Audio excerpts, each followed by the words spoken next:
Om Namo Bhagavate Vasudevaya. Om Namo Bhagavate Vasudevaya. Om Namo Bhagavate Vasudevaya.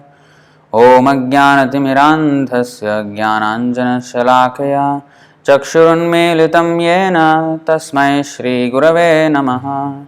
Shri Chaitanya Manobhishtam Sthapitam Yena Bhutale Swayam Rupah Kada Mahyam Dadati Swapadantikam Vandeham Shri Guru Shri Yutapadakamalam Shri Gurun Vaishnavamscha Shri Rupam Sagrajatam Sahagana Raghunathanvitam Tam Sajivam Sadvaitam Savadhutam Parijana Sahitam Krishna Chaitanya Devam Shri Radha Krishna Padan Sahagana Lalita Shri Vishakhanvitamscha He Krishna Karuna Sindho Dinabandho Jagatpate Gopesha Gopika Kanta Radha Kanta Namostute Tapta Kanchana Gaurangi Radhe Vrindavaneshwari Vrishabhanu Sute Devi Pranamami Hare Priye Vancha Kalpatarubhyascha Kripa Sindhubhya Evacha Patitanam Pavanebhyo Vaishnavebhyo Namo Namaha Namo Om Vishnu Padaya Krishna Presthaya Bhutale Srimate Bhakti Vedanta Swaminiti Namine Namaste Saraswati Deve Gauravani Pracharine Nirvishesha Shunyavadi Paschatya Deshatarine Jai Shri Krishna Chaitanya Prabhu Nityananda Shri Advaita Gadadhara Shri Vasadi Gaura Bhakta Vrinda Hare Krishna Krishna Krishna Hare Hare Hare Rama Rama Rama Hare Hare. Thank you very much for coming on to the first episode of the Īśopaniṣad series, and today we will go through the Invocation Mantra in the Īśopaniṣad. So, I don't know if you know this, but the Invocation Mantra is actually taken from the Bṛhad-āraṇyaka Upaniṣad, chapter 5, text 1. So, this is explained in the Chaitanya Charitamrita Adilila, 5th chapter, 41st verse. In the purport, this same verse is quoted there. There it is mentioned Bṛhad-āraṇyaka Upaniṣad. So that mantra was taken here as the invocation. So out of the whole Vedic literature, especially Shankaracharya, he had chosen 10 Upanishads as the most important. There are more than 200 Upanishads, but 108 are considered principal Upanishad, and in those 108, again 10 Mukhya Upaniṣad. Isha Kena Katha Prashna, what is that? Munda Mandukya Taitiri. What is that? A starts with A. And then we have Bṛhad-āraṇyakam Dasha. I have missed out two. So all these 10 Upanishads, they are considered the Mukhya Upanishads by Shankaracharya, and he had written his commentaries on it. And later on, Ramanujacharya and Madhvacharya also had written commentaries on the same Upanishads. Hare Krishna, I can't hear. Vishnu Teja says, I can't hear. How is, for me, everything looks alright. Kindly, Shvetashvatara? No, Shvetashvatara is not in one of the 10. Kindly let me know how the sound is, because one of them can't hear. But for me, everything looks alright. Kindly let me know in the comments. Hare Krishna. Hare Krishna. Can you hear me? Let me know in the comments. It's okay for some. It's not okay for some. Some can hear clearly. Mostly they can hear. I don't know, maybe you can maybe restart the phone or restart the app. Maybe it might work. For the rest of them, it's alright, they can hear it. Alright, we will go ahead. So it's okay for everybody else. Yeah. So this is the shortest Upanishad, in fact, Īśopaniṣad, only 18 mantras. Whereas in many Upanishads there are sometimes chapter and verse, sometimes mandala, chapter and verse, like 3, 10, 8. For example, I'll give you a good example. If you go to Bhagavad Gita, chapter 2, text 7, there is a quotation from Bṛhad-āraṇyaka Upaniṣad.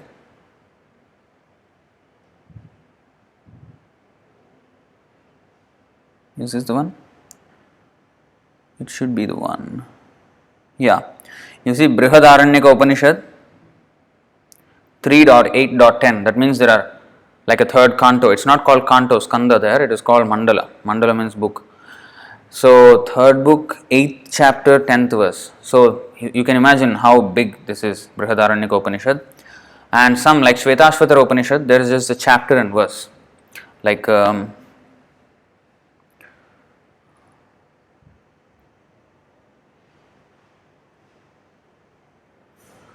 Shvetashvatara Upanishad, we have, wait one second, Shvetashvatara. Okay, you see here, you see this verse, Tam Ishvaranam Paramam Maheshwaram Tam Devatanam Paramam Chadaivatam. This is Shvetashvatara Upanishad 6.7 and 8. So that means 6th chapter verses 7 and 8. That means only 6, like only chapter and verse. That means only one book. Whereas this one, Īśopaniṣad, is just 18 mantras and plus this Invocation Mantra, total 19. And that's it. So it is a very, very short Upanishad, but it's very important Upanishad, which is why it is the foremost of all the Upanishads. And Isha means the Supreme Lord, Supreme Controller. Īśopaniṣad. The Upanishad, what is the meaning of the word Upanishad? Upa means to go near, and Ni means down, Shat means sit. So go near to the spiritual master and sit down and hear, sit down at his feet and hear the Vedic literature. So that is the meaning of Upanishad. Upanayanam.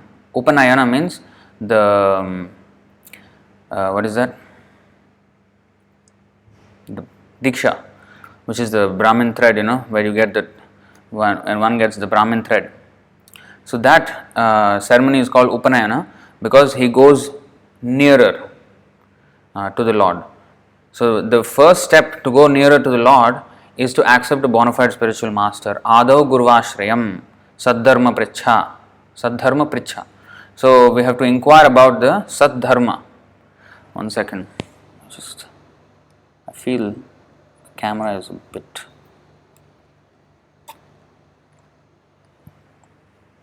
Okay. I think that's a bit. So saddharma prichha. So to inquire about the true principles of religion, one has to go to a spiritual master. So that is the beginning of spiritual life. So Upanishad means to go near to the spiritual master and sit down and hear from him. So now by reading Prabhupada's books, we are doing the same thing. Alright, so let's go to this first verse. So please chant after me, line by line, or first we will go phrase by phrase and then the whole line. Right? Om Purnamadah Purnam Idam Purnat Purnam Udachyate Purnasya Purnam Adaya Purnam Eva Avashishyate. So now we will chant line by line. Please repeat after me. Om Purnamada Purnamidam Purnat Purnam Udachyate Purnasya Purnamadaya Purnam Eva Vashishyate. Again, Om Purnamada Purnamidam Purnat Purnam Udachyate Purnasya Purnamadaya Purnam Eva Vashishyate. Om, the complete whole. Purnam, perfectly complete. Adaha, that. Purnam, perfectly complete. Idam, this phenomenal world. Purnat, from the all perfect. Purnam, complete unit. Udachyate, is produced. Purnasya, of the complete whole. Purnam, completely all. Adaya, having been taken away. Purnam, the complete balance. Eva, even. Avashishyate, is remaining. So this is also another example of how one word, Purna, Purnam, Purnena, actually Purnena is not here, but Purnena, then Purnaya, Purnat, Purnasya, Purne, Purnaha. So not all are mentioned, all the grammatical forms of the word Purna. So some are mentioned, Purnam, Purnat, Purnasya are mentioned here. The personality of Godhead is perfect and complete. And because He is completely perfect, all emanations from Him, such as this phenomenal world, are perfectly equipped as complete wholes. Whatever is produced of the complete whole is also complete in itself. Because He is the complete whole, even though so many complete units emanate from Him, He remains the complete balance. I don't know if your mind is already reeling from all the words complete, perfect. So now, let's try to understand the personality. Now, what we have, our regular pattern has been, while we were discussing the nectar of instruction, we will try to map this English translation to the Sanskrit verse. Alright. So, we have seen the word to word, but now we will see phrase to phrase. The personality of Godhead is perfect and complete. Om Purnamada Purnam. Om Purnamadaha. Om Purnamadaha is translated as the personality of Godhead is perfect and complete. Now, Shankaracharya actually commentated on all these Upanishads, these 10 Upanishads, and he had actually had his own kind of interpretation. So Om is usually I think even in Hindus, many Hindus, they say, oh, Om has over 700 meanings. They just make up, I don't know where they get it from. But main thing is, Krishna is saying in Bhagavad Gita, Pranavah sarva vedeshu rasoham apsu kaunteya prabhasmi shashishuryayo pranavah sarva vedeshu shabdah khe paurusham nirshu. Where is that? Bhagavad Gita chapter 7, text 8.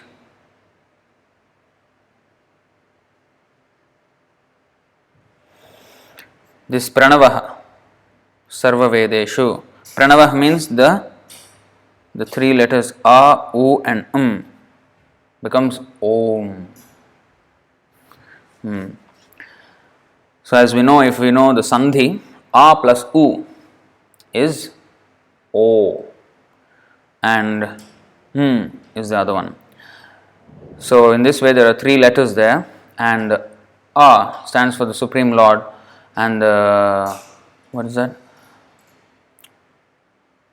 stands for the living entity and U stands for the transaction between them, the devotional service. This is explained in the Chaitanya Charitamrita actually, Pranava.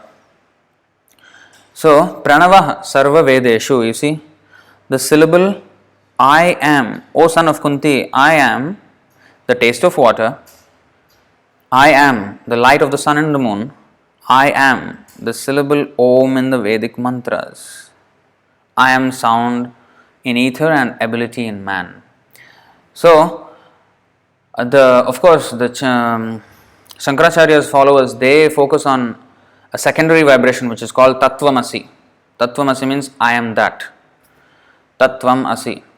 So, I am that. So, that is a secondary vibration. They replace the the Pranava with this sentence Tattvamasi as the Mahavakya, they call it. I think it is mentioned somewhere. 1 second, I will just. Tat Tvam Asi.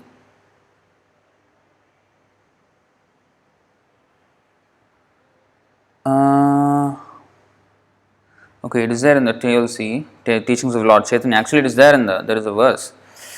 Tattvamasi. Secondary.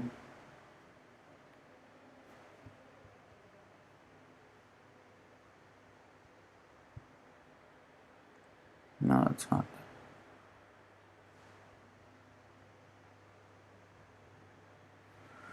Well.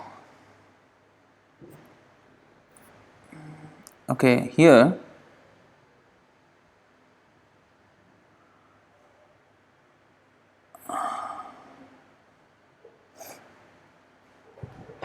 it is mentioned Tattvamasi in this chapter, but anyway, it's a secondary vibration.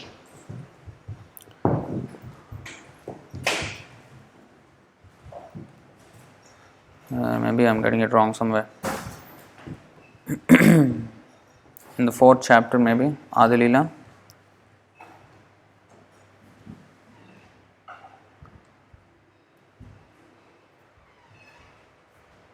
Yeah, maybe somebody can help me find that.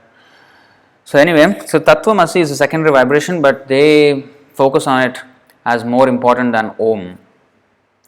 But as we can see, Pranava Sarva Vedeshu. So going back to today's verse, so that Om, every Vedic mantra actually starts with Om in the Vedas. So that Om is always a representation of Krishna, sound representation of Krishna.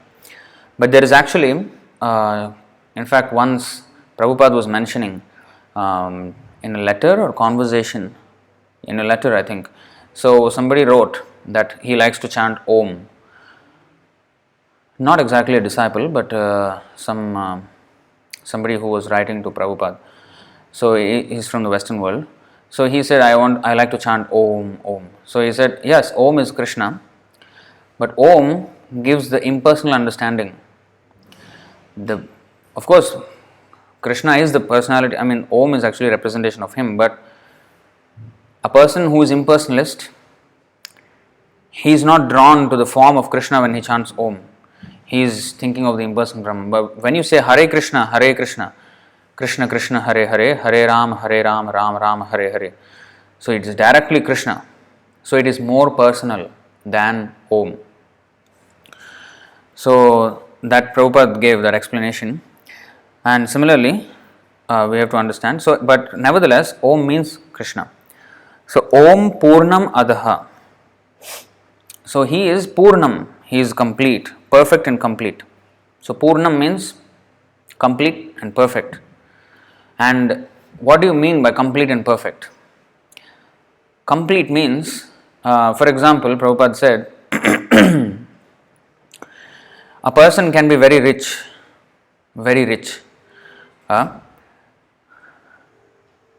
Yes, this is the one. CC Madhya 175. This is the one. Madhya 6.175.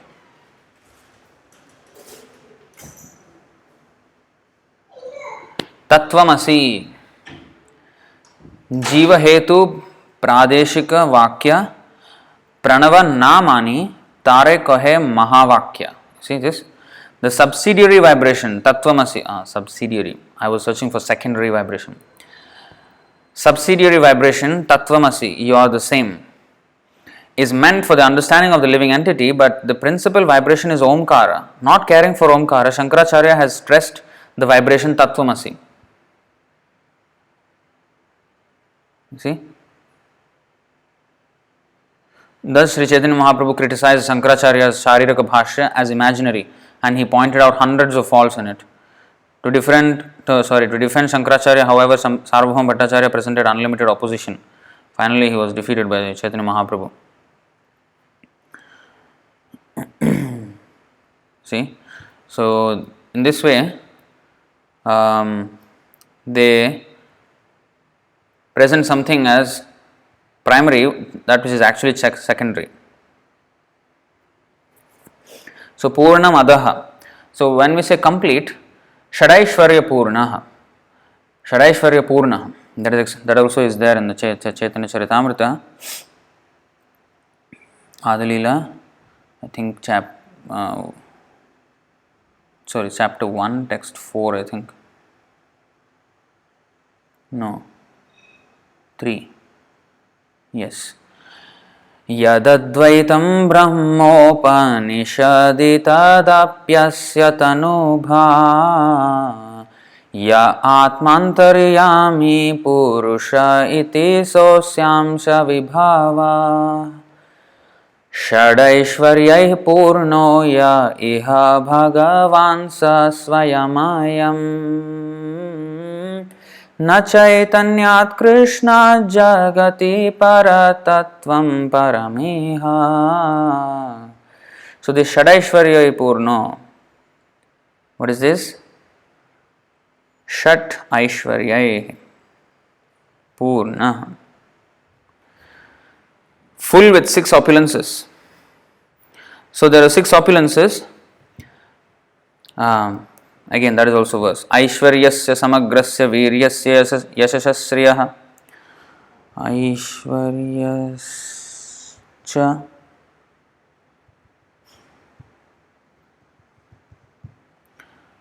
Oh. Aishvaryasya. Okay.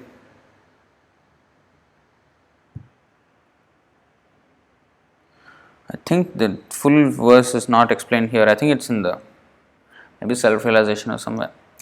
So anyway, Aishvaryasya samagrasya viryasya yashasasriyaha jnana vairagyayaschaiva shannam bhaga itingana. So these are the 6 opulences described by Parashar Muni, the father of Vyasadeva. He has in Vishnu Puran, it is described Shadaishvarya Purno. What is that? Aishvarya. Shad means 6. Aishvarya means opulences. So he is full in 6 opulences. That is Purnam. What is that? Aishvarya, wealth. Aishvaryasya samagrasya. Samagrasya means full. Again, samagrasya means full. Viryasya, strength. Yashasha. Yashasha means fame. Shriyaha means beauty. And jnana, knowledge. And vairagyayoschaiva. So vairagya means renunciation. So wealth, strength, fame, beauty, knowledge and renunciation are the 6 opulences in which the Supreme Personality of Godhead is full in these opulences. Now when we speak of full, we think of some tank which is full, or and maybe the battery is full and then it will become empty. So we are always used to depletion. Our battery becomes depleted, our reserves becomes depleted.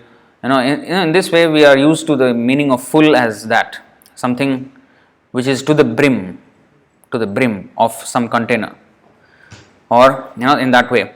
But here there is no container. When you say full, unlimited, that is the meaning of full here. Purnam, complete, means how much ever you take away from it, he will still remain the same. That is what it is explained here. Purnasya Purnamadaya Purnameva Avashishyate. So that is the definition of complete and fullness in when we speak about Krishna. So it is not that you take away something from Krishna, now he is 98% full, and then you take away some more, he will become 95%, and then 90, and then 50, and then 20, and then 10, and then finally 0, and is no more. So the Mayavadis have this imperfect understanding of Krishna, that Sarvam Khalvidam Brahma, they say. It's not they say, it is Vedic words, Sarvam Khalvidam Brahma. That means everything is Brahma. Brahma means spirit. The Brahma is spread across everywhere. Because he is spread across everywhere, he is finished. He has no, just like they give the example like a paper. There's a full paper. If you cut it to bits, cut it to pieces, then the original paper is no more there. It's all bits now. So they think in that way, that when you have this one full paper and then you cut into two, now there is 2, and then 4, and then 4, and then 8, and then 16, like this. You go and go, and in this way one can achieve millions of pieces from that one piece of paper, but the original paper is no more there. Original paper. So that's how they calculate the Brahma as. Because he is spread across everywhere, he is no more. He cannot be in one place. That's why they cannot understand when Krishna comes into this world. They think he is also covered by Maya, and therefore he has come. He is Andantarastha Paramanuchayantarastham. He is in him. All the universes are resting, but then he, in his complete fullness, is inside each and every one of those universes and each and every one of the atoms. How can that be? Like for example, the mother. The mother is holding the child within the womb. So, for the child, all around him is mother. All around him is mother. But then the mother is not within the child. Everything is within the whole child is within the mother, but then the mother in her complete fullness is not within the child. Yes, some energy of the mother goes into the child from the umbilical cord, but the mother in her whole fullness as a person, she is not inside the child. So that is not possible for an ordinary conditioned soul. But Krishna, on the other hand, everything rests in him, but still in his complete fullness, he is inside every single atom, in every single heart of every single living entity. So that is Purnam. That is real Purnam. That means there is no limit. It is inconceivable to think of it will become mind bending. If you start thinking about this, it plays with you. How come something can rest in this, and this whole thing can rest inside this one? It is not possible. That is how material, because we calculate like that. But for Krishna, it is possible. Everything is possible. So, Om Purnamadaha Purnam Idam. Idam means this. So it is referring to the phenomenal world. Phenomenal means, of course, one meaning of phenomenal is like great, like wonderful, phenomenal. But here it is not that. It is wonderful world, but here phenomenal means material. Nominal means spiritual. Is another meaning. Phenomenal and nominal. So phenomenal means this material world. Whereas nominal means spiritual. I think there is a verse.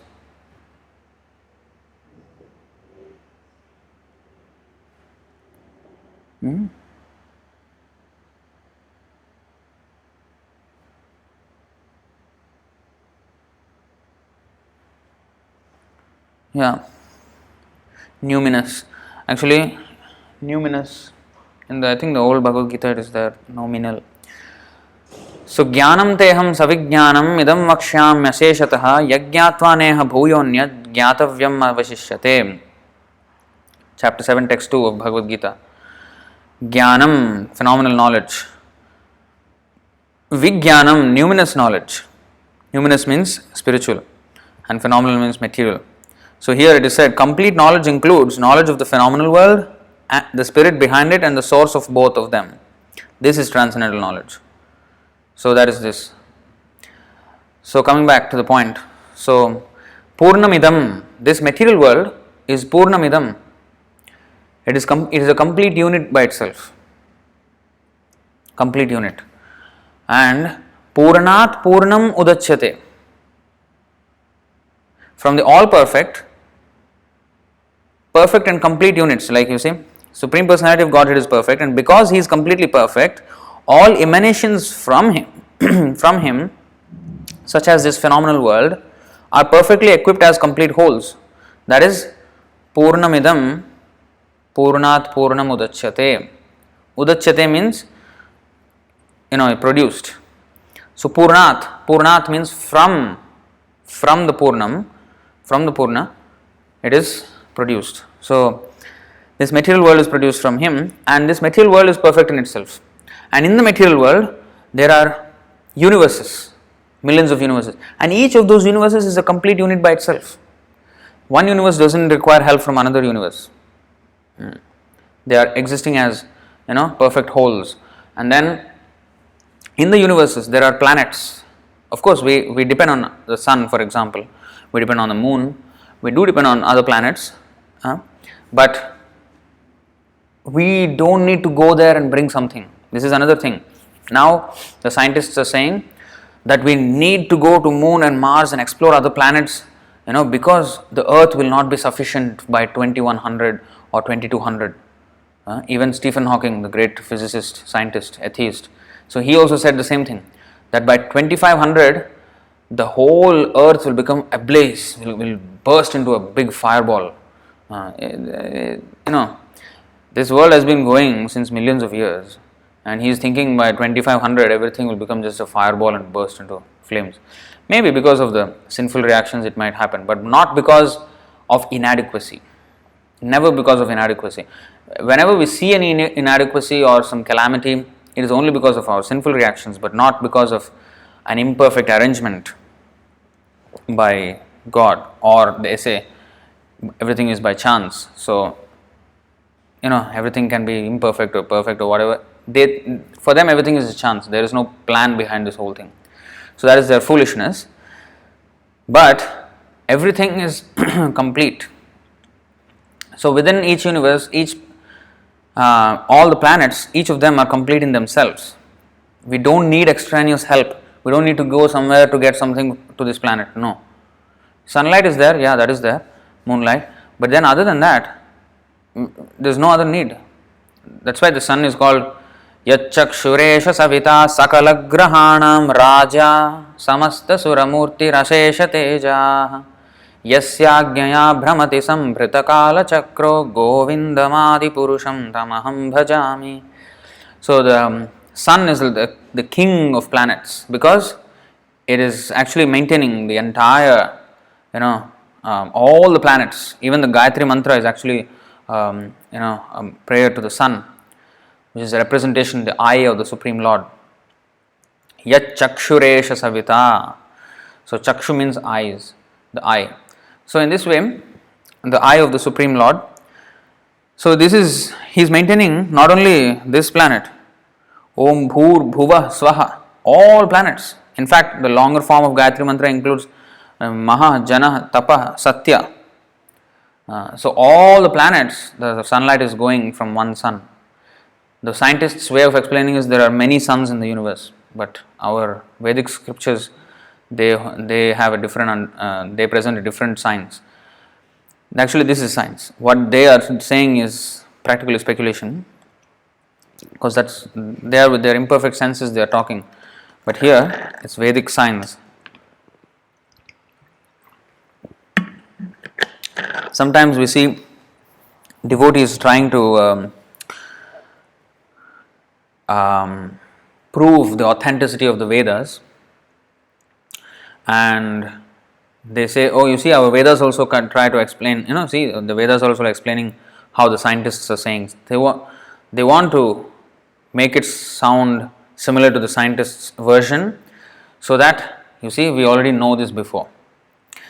But of course, Prabhupada did that to an extent, but also he actually challenged the scientists when when the description differed from the scientist's explanation. For example, among the stars I am the moon. Let's say that. Among stars, moon. 10:21. Okay, you see this. Chapter 10, text 21 of Bhagavad Gita, Krishna is saying, Adityanam aham Vishnur Jyotisham Raviram Shuman Jyotisham Raviram Shuman Marichir Marutamasmi Nakshatranam aham Shashi. This Nakshatranam aham Shashi means, of all the stars, I am the moon. Now, you see this. Among the stars, the moon is the most prominent at night, and thus the moon represents Krishna. It appears from this verse that the moon is one of the stars. Therefore, the stars that twinkle in the sky also reflect the light of the sun. The theory that there are many suns within the universe is not accepted by Vedic literature.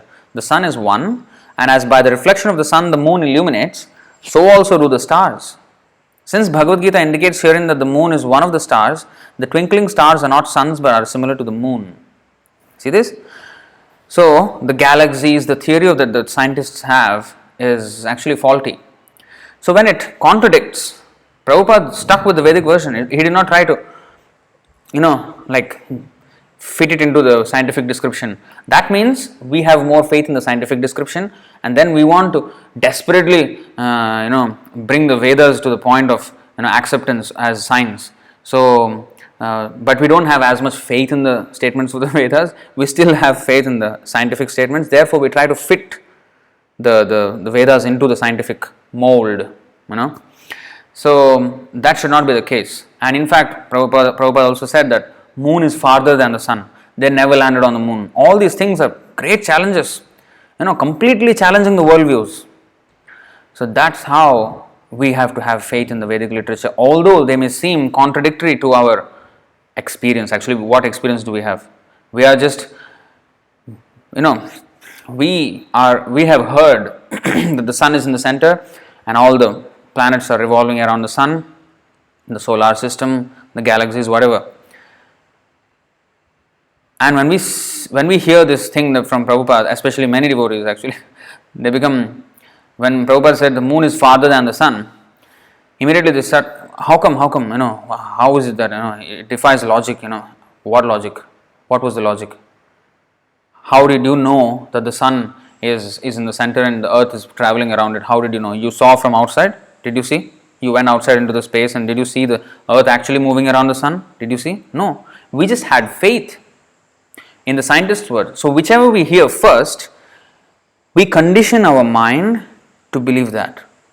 And when we hear that long enough and from many people, we think, not everybody can be wrong, not the scientist can be wrong, In that way we accept. How can a scientist be wrong? How can everybody be wrong? How can it be in the textbooks? Why can't it be?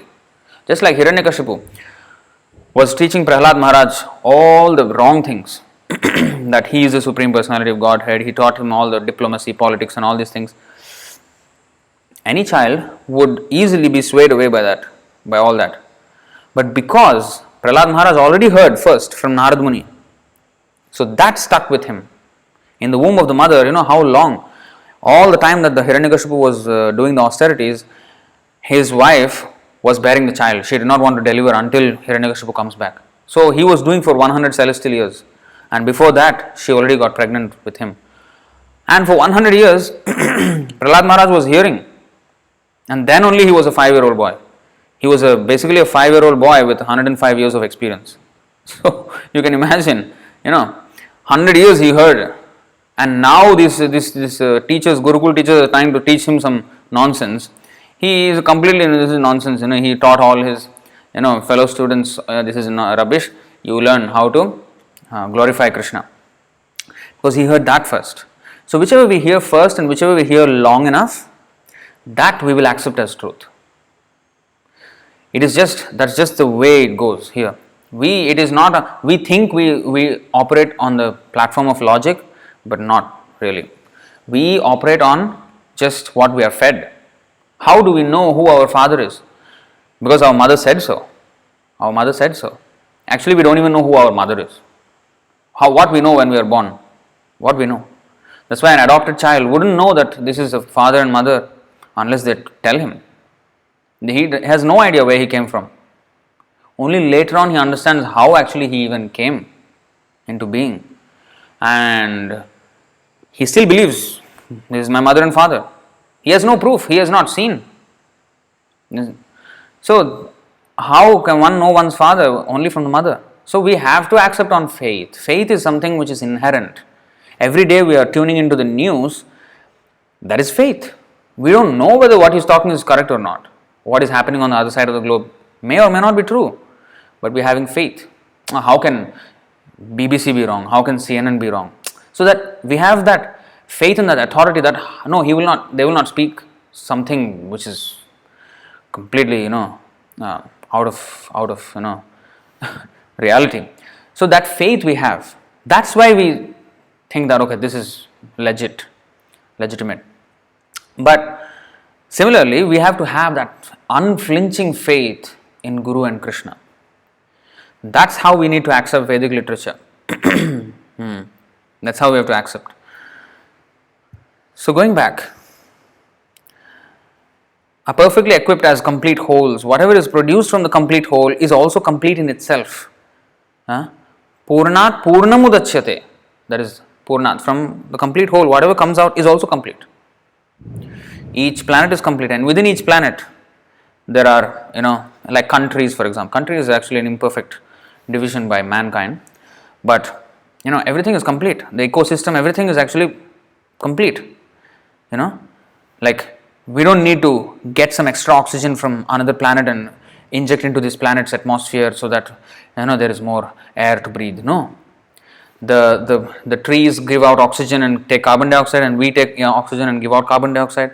In this way there is complete ecosystem which is balancing everything. And if we act on the platform of this Purnam, like the agriculture, like Annad Bhavanti Bhutani, Parjanyad Annasambhava, Yajñād Bhavati Parjanyo, Yajñād Karma Samudbhavaha. So, okay, let's go to the verse.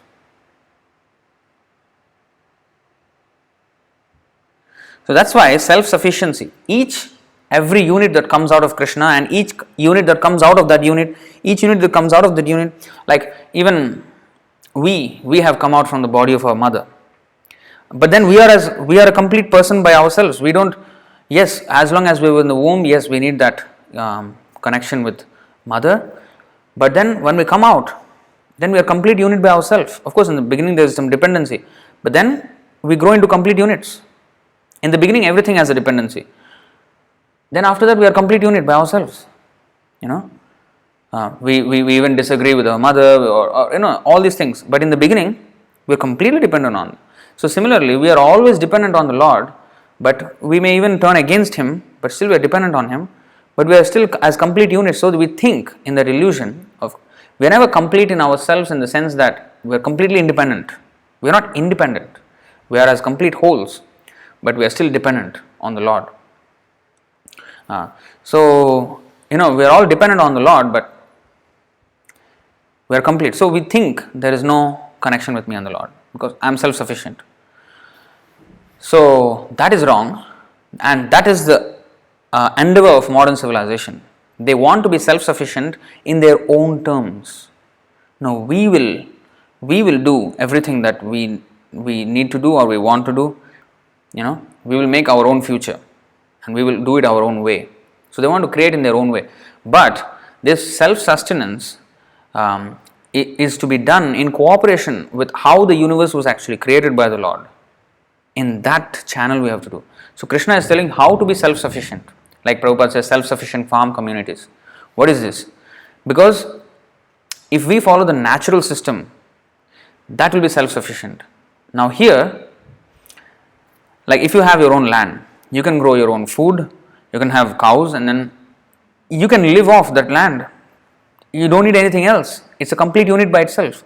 That is actually a perfect system Rather than this industrialization, and now, for example, Singapore, practically no farms here. There are like very small, but then nowhere. It cannot feed the entire Singapore at all. It's just one city, and everything is dependent on import. Even what to speak of vegetables, water in Singapore comes from another country. The drinking water. So in this way, we are dependent. So this is actually an unnatural system. So this urbanization is causing an unnatural and also an imbalance in the whole thing.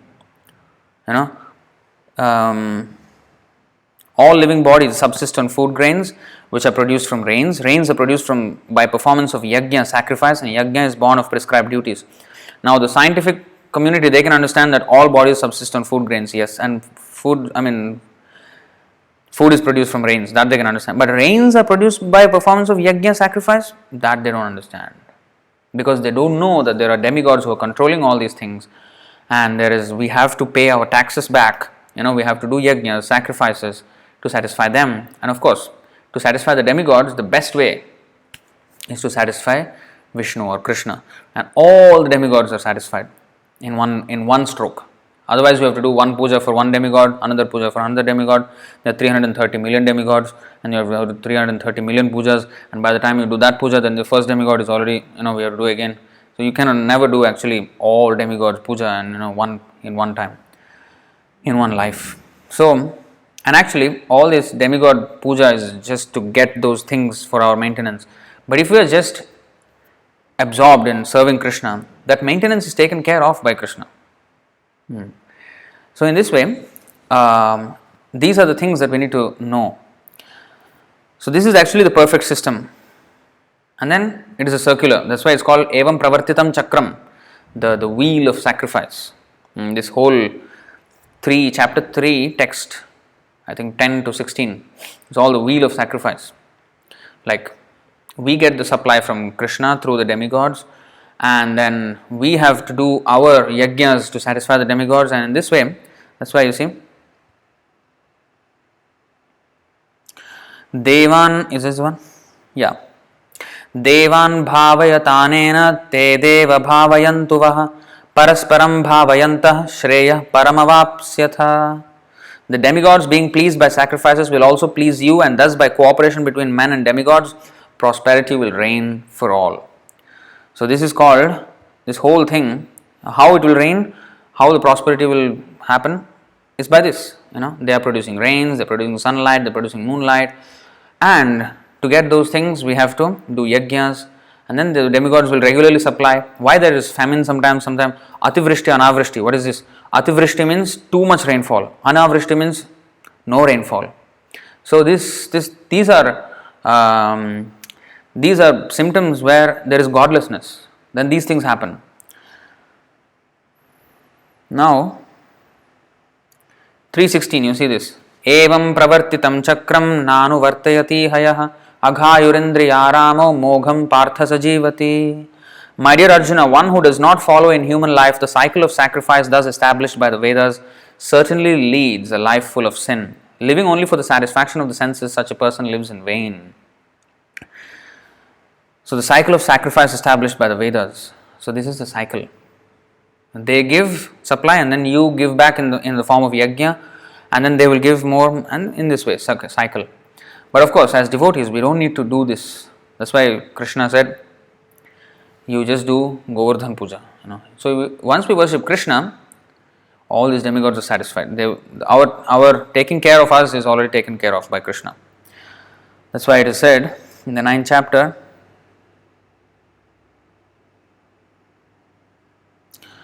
22nd verse, Ananyas chintayanto mam ye jana paryupasate tesham nityabhiyuktanam yogakshema vahamyaham. But those who always worship me with exclusive devotion, meditating on my transcendental form, to them I carry what they lack and I preserve what they have. This yajnat bhavati parjanyo, yajnat, in Kali Yuga, the yajna is especially Sankirtan yajna, by chanting Krishna's name. That is the greatest yajna. In fact, that is explained in the Bhagavad Gita.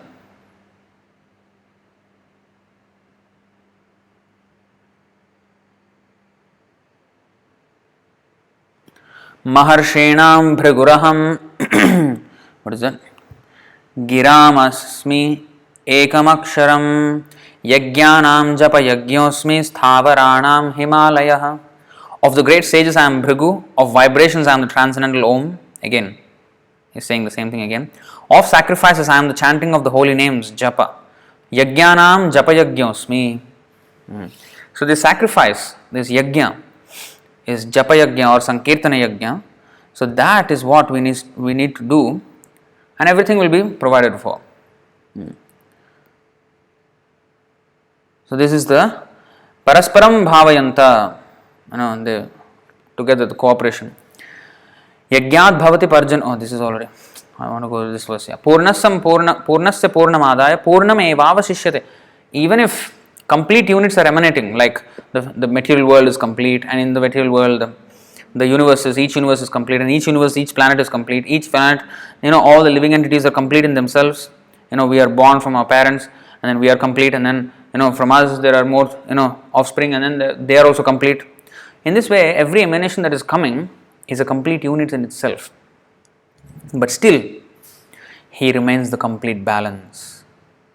It is not that like recently when this coronavirus happened, Singapore government, I think, from its reserves, they have brought out some, I think, maybe $60 billion to help all the businesses and everybody. So when that $60 billion is taken out of the reserves, now there is lesser amount of money in the reserves.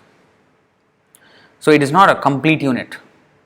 If you take out and take out and take out, one day it will be just exhausted.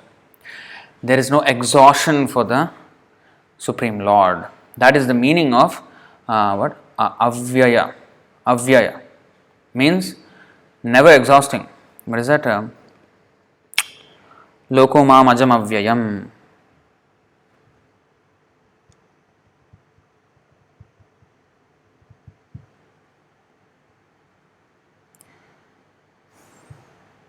Inexhaustible, you see this? Naham prakasha sarvasya yoga maya samavritah mudhoyam nabhijanati loko mamajam avyayam. Avyayam, inexhaustible. He never, what is this inexhaustible means? How much you take from Krishna, all these complete units are coming from him, so much. He's maintaining unlimited number of living entities, but it is never that he's exhausted. Oh, now I have no more reserves. No. Shadaishvaryai Purna. This is the meaning of Purna when we talk about Krishna. That is real complete. It is not that like a rich man, he owns so much money, so much wealth, but he does not possess all the wealth. That is complete. Like Krishna says, Bhoktaram Yajna Tapasam Sarvaloka Maheshwaram Suhridam Sarva Bhutanam Gyatva Mam Shanti Mrichati. A person in full consciousness of me, knowing me to be the ultimate beneficiary of all sacrifices and austerities, the Supreme Lord of all planets and demigods, and the benefactor and well-wisher of all living entities, attains peace from the pangs of material miseries. The Supreme Lord of all the planets and demigods means he is the owner of everything. A billionaire, maybe say Bill Gates or Warren Buffett, these are big men in terms of money in this world. They may have billions and billions of dollars with them, but they don't have all the wealth. As long as even a single person has 1 cent with him, that rich man, he does not have all the wealth. He just has some portion of it, maybe 99.99%, but still it's not complete. He can never say that he owns all the wealth. He only owns a very, very small portion of the entire wealth. Comparatively to the others, maybe yes, he may have more, but he does not have everything.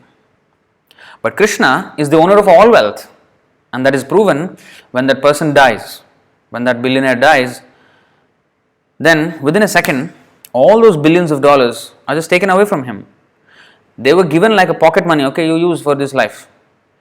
But that money, anything more than our minimum maintenance, is actually a blessing to use it in the service of Krishna. But when they don't use it, everything is just...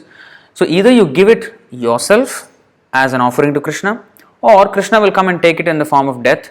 Mrityu sarva haraschaham. So Krishna will take anyway. So if you give, then you benefit. But if Krishna takes away from you, you don't benefit anything. So that mood of giving is what we need to cultivate. That is actually in the next verse, Īśopaniṣad 1. So in that way we need to understand which phrase connects to which part of the sloka. Alright, now we will read the translation. The complete whole or the supreme absolute truth is the complete personality of Godhead. So when we hear these words complete and full, this is the understanding we should have. Like complete, full means like not to the brim. Brim means there is a cup and then it is to the brim. There is no limit, there is no cup holding it. It's unlimited without a container. That kind of fullness. So the complete whole or the supreme absolute truth is the complete personality of Godhead.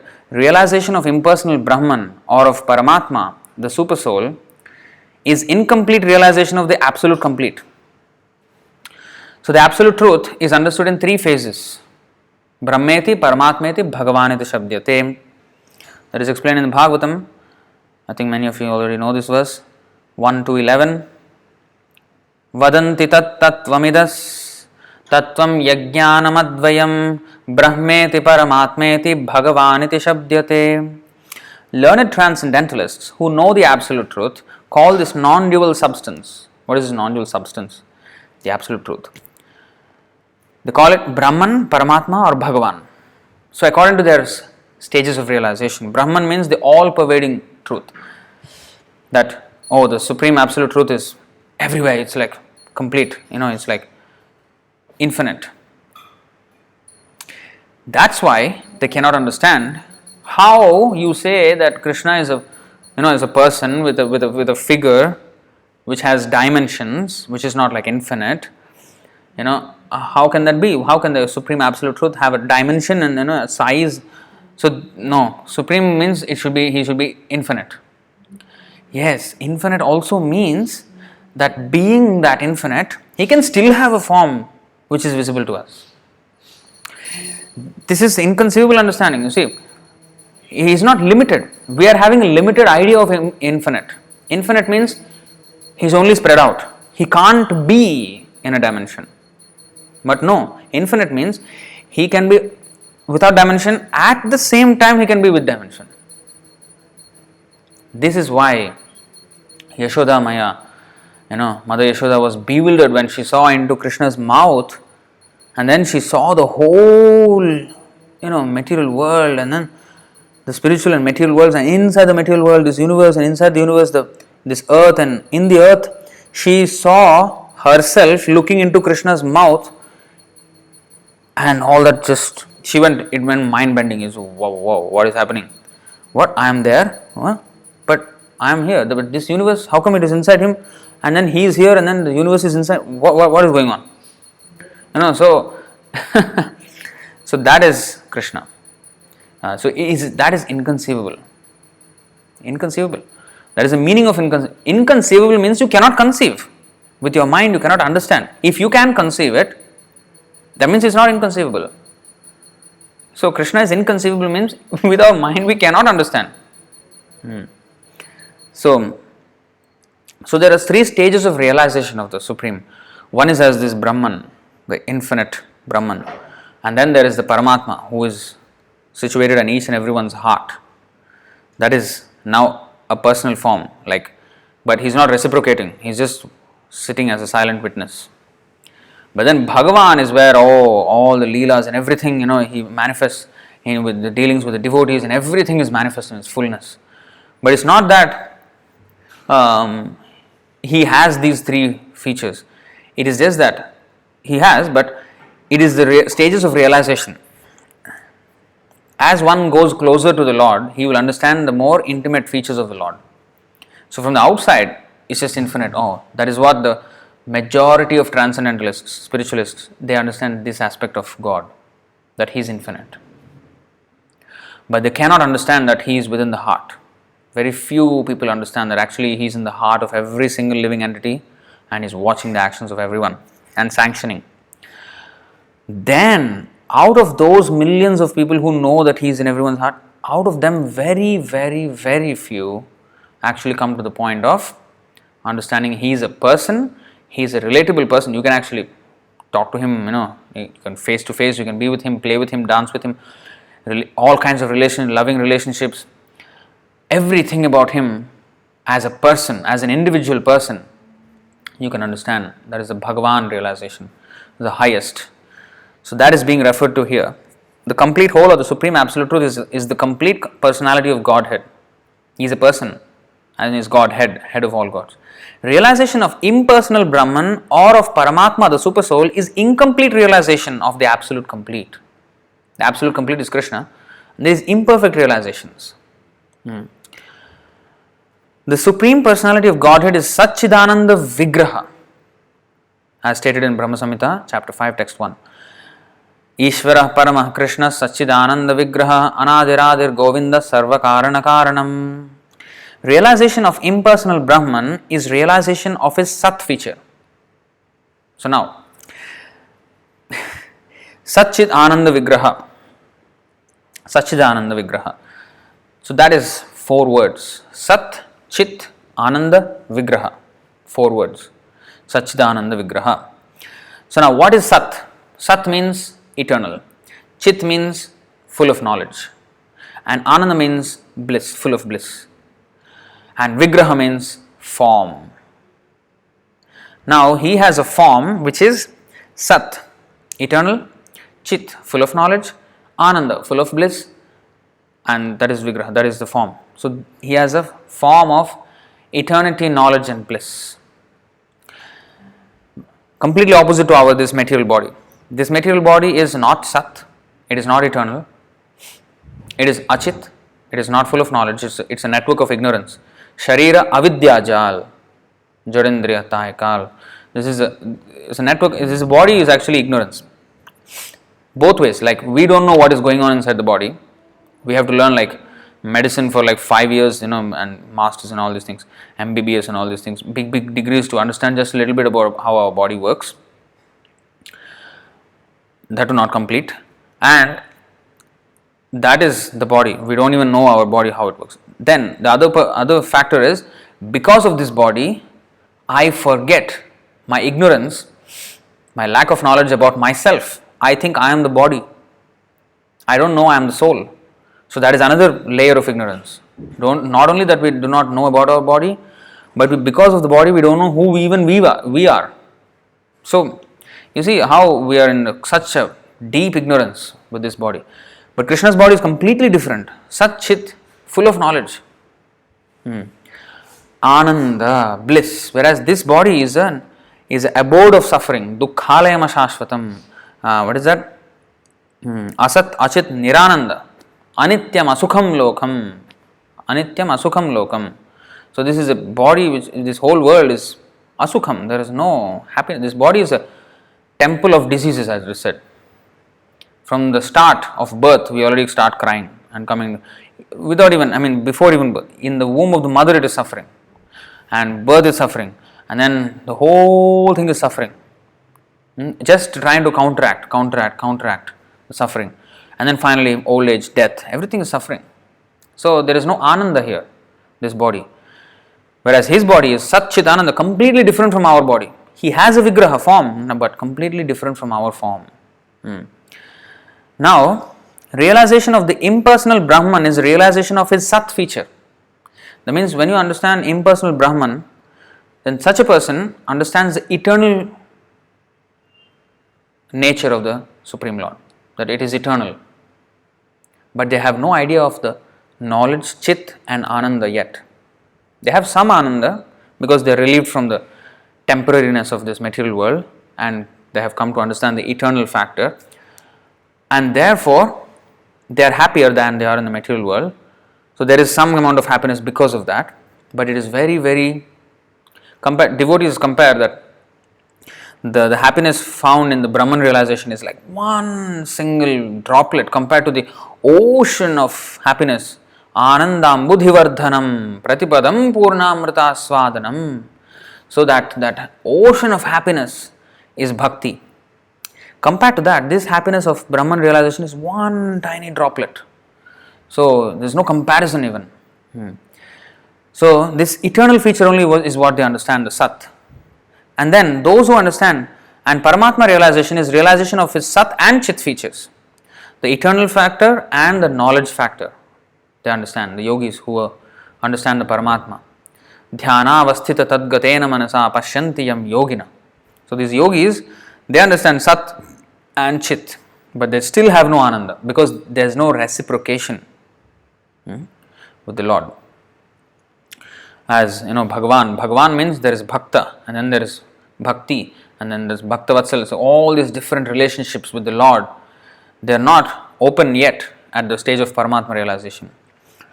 But the realization of the personality of Godhead, the Bhagavan feature, where one understands that he is a personality of Godhead, is realization of all the transcendental features, Sat, Chit and Ananda, bliss. Anandamayobhyasat. The sutra, the Vedanta Sutra says Anandamayobhyasat. We all look for Ananda. That is only to be gotten when we understand the Bhagavan feature of it. That's why Bhukti Mukti Siddhikami Sakaliya Shanta Krishna Bhakta Nishkam Ataeva Shanta. So those who want sense gratification, those who want liberation, those who want this Paramatma realization and the Siddhis, Yoga Siddhis, Sakaliya Shanta, all of them are not happy, not peaceful. They don't have that Ananda yet. Krishna Bhakta Nishkam Ataeva Shanta. He is peaceful, the Krishna Bhakta. His desire, his craving for happiness is completely satisfied. Suprasidati. Savai pumsam parodharmo yato bhakti radhokshaje ahaituki apratihata yayatma suprasidati. 1.2.6 of Bhagavatam, 1.2.6. The supreme occupation, dharma for all humanity, is that by which men can attain to loving devotional service. Devotional service. Devotional service is only for the personality of Godhead, Bhagavan. For Paramatma, there is meditation, but that's not exactly with devotion, with all this mechanical process of pranayama and all these things, this yoga, Ashtanga yoga. It's not out of devotion. It's a very mechanical process. And in the jnana, there is a lot of speculation. So, that is not devotional service. Devotional service is only for Bhagavan, the personality of Godhead, the Satchidananda Vigraha. So, loving devotional service unto the transcendent Lord. Such devotional service must be unmotivated and uninterrupted to completely satisfy, the self. That Ananda, Anandamayobhyasa, the craving for Ananda will be completely satisfied when we come to Krishna, the personality of Godhead. When one realizes the Supreme Person, he realizes these aspects of the Absolute Truth in their completeness. One understands all these things in completeness. That's why those who are impersonalists and yogis, they don't have complete understanding of God. Only the devotees of Krishna have complete understanding of Brahman, Paramatma and Bhagavan.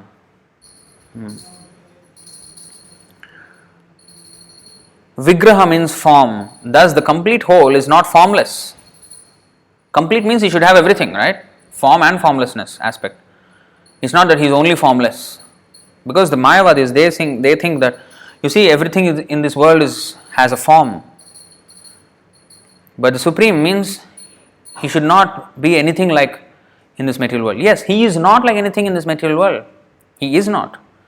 But still he has a form. And all the forms in this material world are reflections of the original forms in the spiritual world. They are perverted reflections. Just like in the reflection, when you see there is a river or the lake, and then there is a tree on the bank of the lake, and then the reflection of that tree in the water, it also has a form, or seemingly has a form, but that's an illusory form. Because when you see that form on the water, I want this form.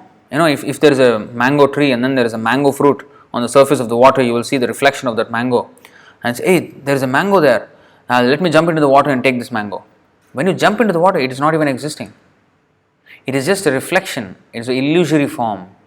So, because everybody in this material world is used to illusory forms, they understand that the Supreme does not have an illusory form, but they think this is all form is all about. It is just illusion. No, they have looked for the form in the wrong place. That's why they think it is. To jump into the water to get that mango is foolishness. That's not where the mango is. The mango is on the top of the tree. When we actually climb the tree, we can get the mango. But the attempt to get the mango in the water is futile attempt. So that's what we are trying to do. Ananda is there. It is there. It is not an illusion. Happiness is not an illusion. It is there in the spiritual world with Krishna. But we are trying to find it in this reflection world and trying to get it here. That is wrong. And forms, all those forms which you see on the reflection, and because of that, when you jumped into it and then got yourself into a problem in the water, that is foolishness to think that there is form here. So, I mean, when I say you, it's all of us.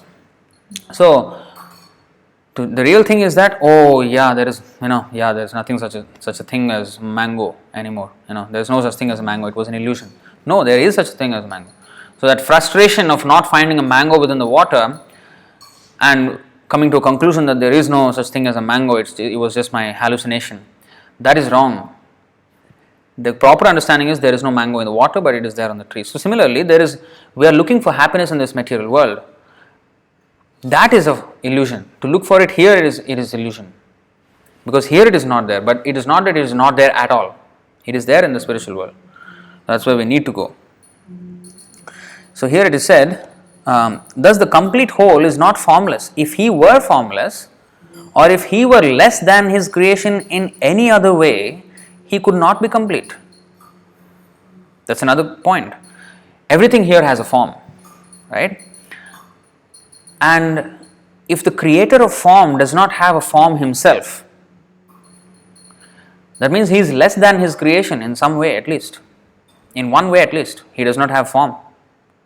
How can the creator have something less than what he has created? In this world, maybe it is possible, because like for example, there is a supercomputer. The supercomputers, when they designed and then they defeated any human being in chess and all these things. Yes, it is beyond the human ability. The creator of the machine is lesser than the creation in that way, but not in every way. But in the case of the personality of Godhead, no. Everything that exists, he has everything that is already there in here. Everything that is already here. And he has more that is even beyond our experience. So that is to be understood. So it is not complete that he has only formlessness. In fact, to even say formless, you still have to use the word form and then add the word less. By itself, it has no word. So the word form has to be used to even say formless. So that is, see how we are dependent on the word form in order to say formless. So that means, how foolish is that to say that he has nothing, he has no form. No. Formless means he is less in the manner of, or in the matter of form.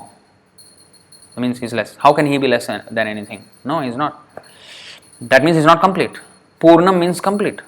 Therefore, he has form, and at the same time he is spread across everything. At the same time. What is that? Goloka eva nivasati akhilatma bhuto.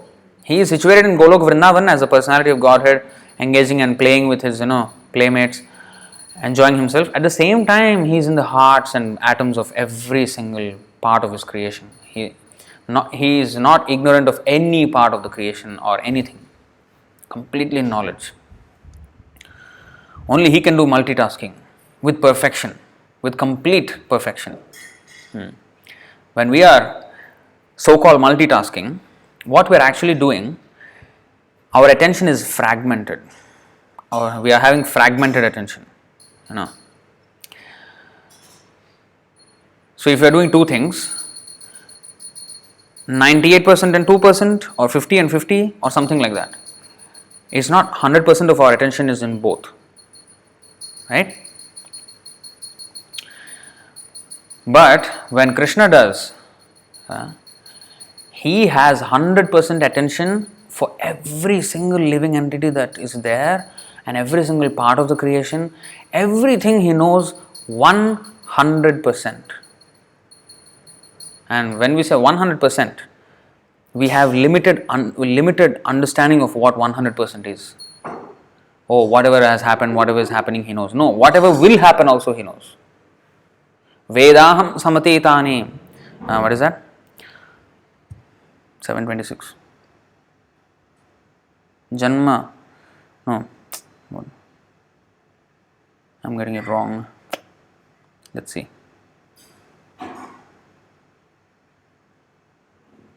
Yeah. Vedāham samatētāni vartamānāni ca arjuna bhavishyāni ca bhūtāni māṁ tu vedana kaśchana. O Arjuna, as the Supreme Personality of Godhead, I know everything that has happened in the past, all that is happening in the present, and all that is and all things that are yet to come. I also know all living entities, but me, no one knows. So that is the meaning of 100%. Our 100% is, even if we know 100%, only maybe past and present. Actually, past also we forget so many things. We don't even have 100% knowledge of ourselves. What we ate 1 week before at the same time and on the same day. Today is what? Monday. You see, I don't even know what day it is, especially with this COVID around. So, last Monday, what was my lunch? I don't even remember. So, that is our knowledge. Whereas he knows past, present and future. So that unlimited understanding of 100%. When we say 100%, again, we always have limited conceptions of everything. He is unlimited in everything. That is Purnam. The complete whole must contain everything both within and beyond our experience. Otherwise, he cannot be complete. So he has a form. Whatever we see here, it is in him. If we see anger here, it is in him. If we see love here, it is in him. If we see friendship here, it is in him. Everything that is here, it is in him. Even it is said, even stool, it is in him. Where is stool coming from? Because it is in him. But his stool is so fragrant. That much. Everything that you see here, whether bad or good, in him, everything is good. Rishabdev, it said that his stool was so fragrant, 80 miles from him. It is fragrant. So Prabhupada once said, if somebody says he is God, you ask him first whether his stool is fragrant or not. Whether his stool is fragrant for 80 miles, ask him first. If he cannot have, he is a dog. So Prabhupada said like that. So everything that we know, it is there in him. Otherwise, where it is coming from? Janmadhyasya yataha. He is the origin of everything that exists. But in him, it is not so disgusting as it is here. In him, everything is so pure. Everything is pure. Then, the complete whole personality of Godhead has immense potencies. What is the verse?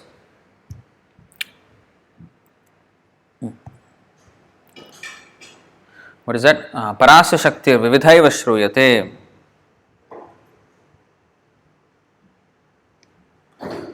You see, this is actually a very nice verse from, what is this? Shvetashvatara Upanishad.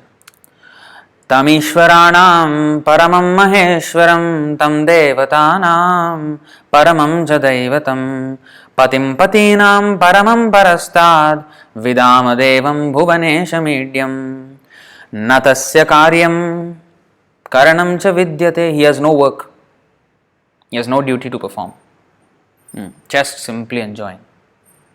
Natasya karyam karanam cha vidyate natat samaschabhyadhikascha drishyate. There is nobody equal to him. There is nobody above him. Everybody is lower than him. Ekaleshwar Krishna are sabhritya. Only one Supreme Lord, Krishna. Everybody else is his servant. Parasya Shaktir Vividhaiva Shruyate Svabhaviki Jnana Bala Kriyacha. Very important here. Parasya Shaktir Vividhaiva Shruyate. That means he has multifarious energies which are taking care of everything. You see this? He does not possess bodily form like that of an ordinary living entities. There is no difference between his body and his soul. He is absolute. All his senses are transcendental. Any one of his senses can perform the action of any other sense. Actually, this is all not mentioned exactly in the verse. There is angani yasya sakalendriya vrittimantir. So that explanation Prabhupada has put here. Natasya karam karanam cha vidyate natat samascha bhadikasya drishyate parasya shaktir vividhaiva shruyate. Therefore, no one is greater than him or equal to him. His potencies are multifarious and his deeds are automatically performed as a natural sequence. Okay, now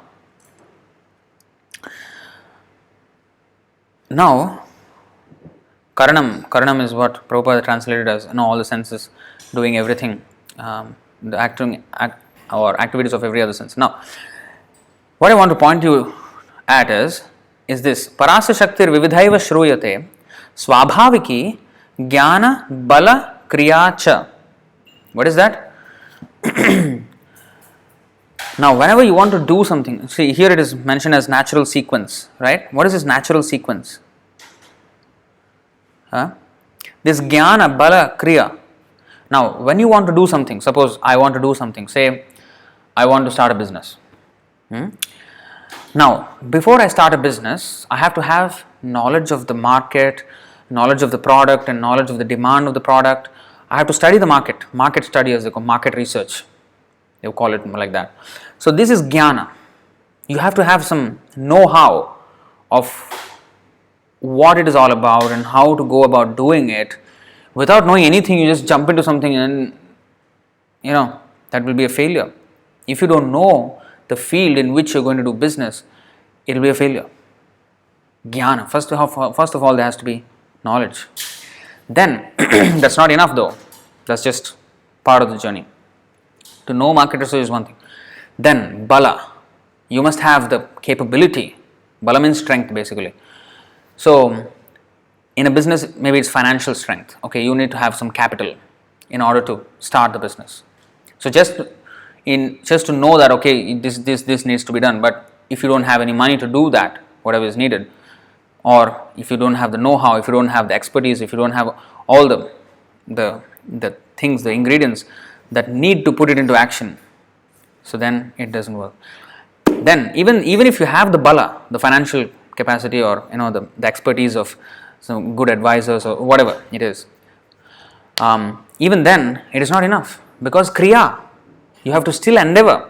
It is not that because I have money, because I know how to do this business, therefore the business automatically will happen. No, I still have to do the work. So there has to be knowledge, there has to be capacity, and there has to be the endeavor. These three things have to be there. But for Krishna, all these three things happen in a natural sequence by itself. Parasya Shaktir Vividhaiva Shruyate. All things, all the Jnana Bala Kriya is automatically happening. Like for example, there is a flower that, the rose flower or the jasmine flower. Very nice fragrance, but it was created by Krishna. It was painted by Krishna. But you don't see Krishna coming and painting every single flower in the night, when nobody is seeing, then he's painting all the flowers and everywhere all over the world. No. And then when daytime comes, just disappear. And that's how the flowers are painted. No. He doesn't have to do this. His nature, his material nature is acting in such wonderful ways that it is automatically being painted, automatically. Otherwise, you have to learn how to, do artistry, how to paint the shades, the texture, and what paint to use. Everything you need to know, and then you have to have the paints, and then you have to actually do the activity of painting. So, Jnana Bala Kriya is always there in every single thing that we do. So, these things are the natural sequence of any work. But these natural sequence happens automatically in Krishna, with Krishna. So his material nature is taking care of everything. What is that? Srishti sthiti pralaya sadhana shakti reka chhaye vayasya bhuvanani bibharti durga ichhanurupam api yasya chacheshtate sa govindamadi purusham tamaham bhajami. What to speak? Even the entire creation, maintenance and destruction is taken care of by Durga. He is one of his potencies. One of his potencies. Not even all of his potencies. He has multifarious potencies. One potency. Durga is his maidservant, like Chaya. Chayaiva yasya bhuvanani bibharti Durga. Like a Chaya, she follows. When you walk, the shadow walks with you. Without disobedience. The shadow will not say, no, I will not come. No, wherever you go, without a single delay, without single millisecond delay, it will follow you. Complete obedience. Chayaiva yasya bhuvanani bibharti Durga. So the Durga, she is the shadow potency. So when one is, actually very good, not only obedience but also darkness. Because Maya, Durga, by influence of Maya, we are put into this darkness. Krishna Surya Sama, Maya Andhakar. Jahan Krishna tahan nahi Maya Radhikar. So, she is obedient and also she influences ignorance in us. So, shadow potency of Krishna. So, she is maidservant. She Ichhanurupam api yassa. Krishna's Ichha, Krishna's desires. According to his orders, she will follow like a shadow. So that's how Durga is conducting herself. That is just one of his potencies. So in this way, everything, the creation, maintenance, destruction, how huge operation this is to run the entire, to run a company. People are becoming bankrupt and all this, they can't run a company properly. But here, the entire creation, how big company this is. How big factory this is. So many planets have to be created, atmospheres, each planet has to have different atmosphere. You have to think of so many things, so many factors, just eco-balance. We are struggling to keep even the balance of the ecosystem, but how the ecosystem was made in such a perfect, complete unit. How much attention to detail, how much intricacy there is in every single aspect of creation with minute detail. That much brain Durga is taking care of. And Krishna is just playing on his flute and, it is not that he can do everything. Just one of his potencies. Ekamshena sthito jagat. Krishna was actually explaining how his potencies are working and how great everything is. But then finally he said, what is the use of all this knowledge, Arjuna? Athava bahu naitena kim gyatena tavarjuna. Vishtabhyaham idam kritsnam ekamshena sthito jagat. But what need is there, Arjuna, for all this detailed knowledge? With a single fragment of myself, I pervade and support this entire universe. A single fragment. Ekamshena sthito jagat. Jagat, which is like inconceivable, where is the end? We don't even know. Single fragment of himself is just, by his breathing, just the universe is coming in and going out, effortlessly. Not a single, his potencies are taken care of it. That is the greatness of Krishna. So that is called Purnam. The complete whole personality of Godhead has immense potencies, all of which are as complete as he is.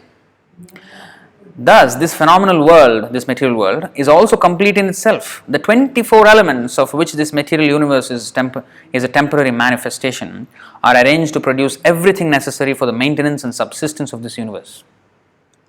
What are the 24 elements? There are the 8 material elements, which is Bhumi, Apa, Anala, Vayur, Kham, Mano, Buddhir, Ahankar. So the earth, water, fire, air, ether, mind, intelligence, false ego, 8. And then there are 5 senses, 5 knowledge acquiring senses, then 5 working senses. 5 knowledge acquiring senses are the sense of sight, sense of touch, sense of smell, sense of taste, sense of what? Hearing. So these are the 5 knowledge acquiring senses. Then there are the 5 working senses, which are hands, legs, speech, genitals and the anus. So 10 senses. So 10 plus 8, 18. Then there is the 5 sense objects, the form, all these things, for each sense. And then there is, what is that? Well, it's the mind. The mind is already counted, right? So how many? 18 plus the 5 sense objects, form, taste, sound, sound, touch, form, taste, smell. Okay, 5 sense objects.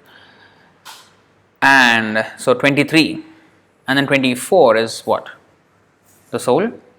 No, actually not the soul. There's another one. Anyway, you get the idea what I'm talking about. So these are all analyzed. This is called Sankhya Yoga. Sankhya Yoga means analytical study of the material world. Sankhya, Sankhya comes from the word Sankhya. Sankhya means to count. So basically, the whole material world is basically counted as these 24 elements. What is the 24th element? Somehow I can't get it right. Somewhere I missed something. Anyway, you get the idea. So in this way, count everything, and then the soul and the super soul. So 26 in that way. And if the soul is counted, because without soul nothing can be developed, all these developments will not happen of them. Yayadam dharyate jagat. So the whole world is moving because of the presence of the soul. So that can be the 24th elements, but sometimes it is considered the 25th element. So 24 is something else. So in that way, all this, this whole thing, this Sankhya Yoga, the 24 elements of which this material universe is a temporary manifestation. It is like a temporary manifestation. Just like, an exhibition, a fair, a trade fair. We have this trade fair in Singapore. I think in all parts of the world there are similar trade fairs. So when there is Diwali, so there is 1 month, there is an exhibition. So before the exhibition starts, it's just a plain ground. It's just an empty ground and nothing is happening there. But then when this exhibition starts, everything, the tent is set up and everything, and then shops start, people start setting up their shops, and then people start coming and buying things, and it's all hustling and bustling and hustling and bustling. So much noise, this, that. Buying and selling, people making thousands and thousands and thousands of dollars. And after 1 month, everything is finished and everything is torn down, and again it is just plain land. Nobody goes there. So similarly, this material world is like that. In the beginning, it's just the Mahatattva, nothing. Then the material world starts. It's just an exhibition, a trade fair. Like that. And then everything is manifested, everything is going on, this, that, and then finally everything is just wound up and then finish. So, it's a temporary manifestation. Just like the tent, the whole exhibition is a temporary manifestation. This whole material world is like a temporary manifestation. Are arranged to produce everything necessary for the maintenance and subsistence of this universe. No other unit in the universe need make an extraneous effort to try to maintain this universe. That we have already understood.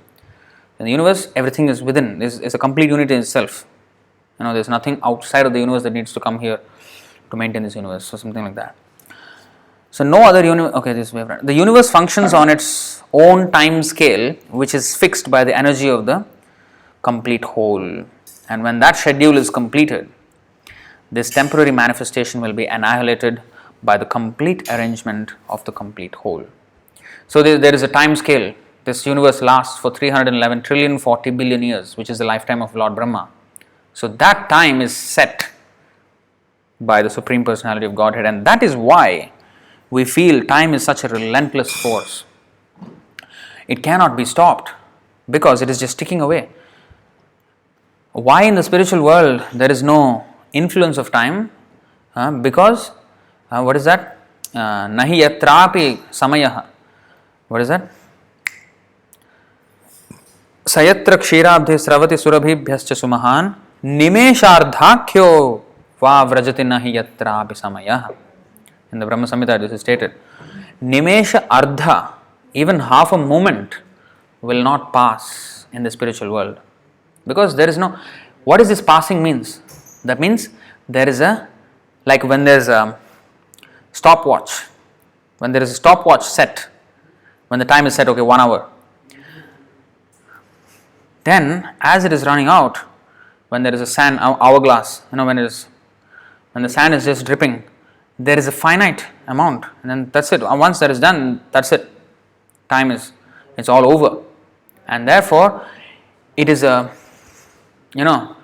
it runs, it forces you to do something, So like that, this whole material world is set on a time the stopwatch, and the stopwatch is 311 billion, trillion, 40 billion years, and every moment it is just reducing. And even that is the full universe, but each and every complete unit that emanates from in this universe, like our own body, for example, this is also a complete unit in itself. So this also has a time scale of its own, and the ant also has a time scale of his own. So in that way, every single unit has a expiry date. Some expire sooner, some expire later, but everyone do expire inevitably, undeniably. So that expiry is what this time scale, and which is fixed by the energy of the complete whole. Complete whole means the Supreme Personality of Godhead.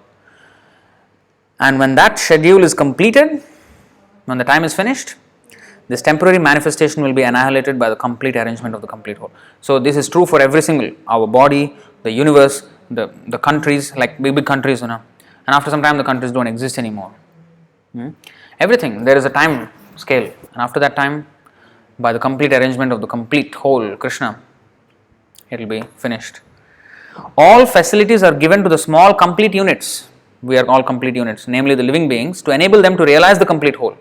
So we, as small complete units, our real duty is to understand and realize God realization. So understanding the complete whole, personality of Godhead. All forms of incompleteness are experienced due to incomplete knowledge of the complete whole. So any inadequacy that we may have, we may feel in this world, is only because of incomplete knowledge of that complete whole, Krishna. That's why Bhaktisiddhanta Saraswati Thakur said, there is no scarcity in this world at all, save and except for one thing. There is scarcity of Krishna consciousness. There is otherwise no scarcity.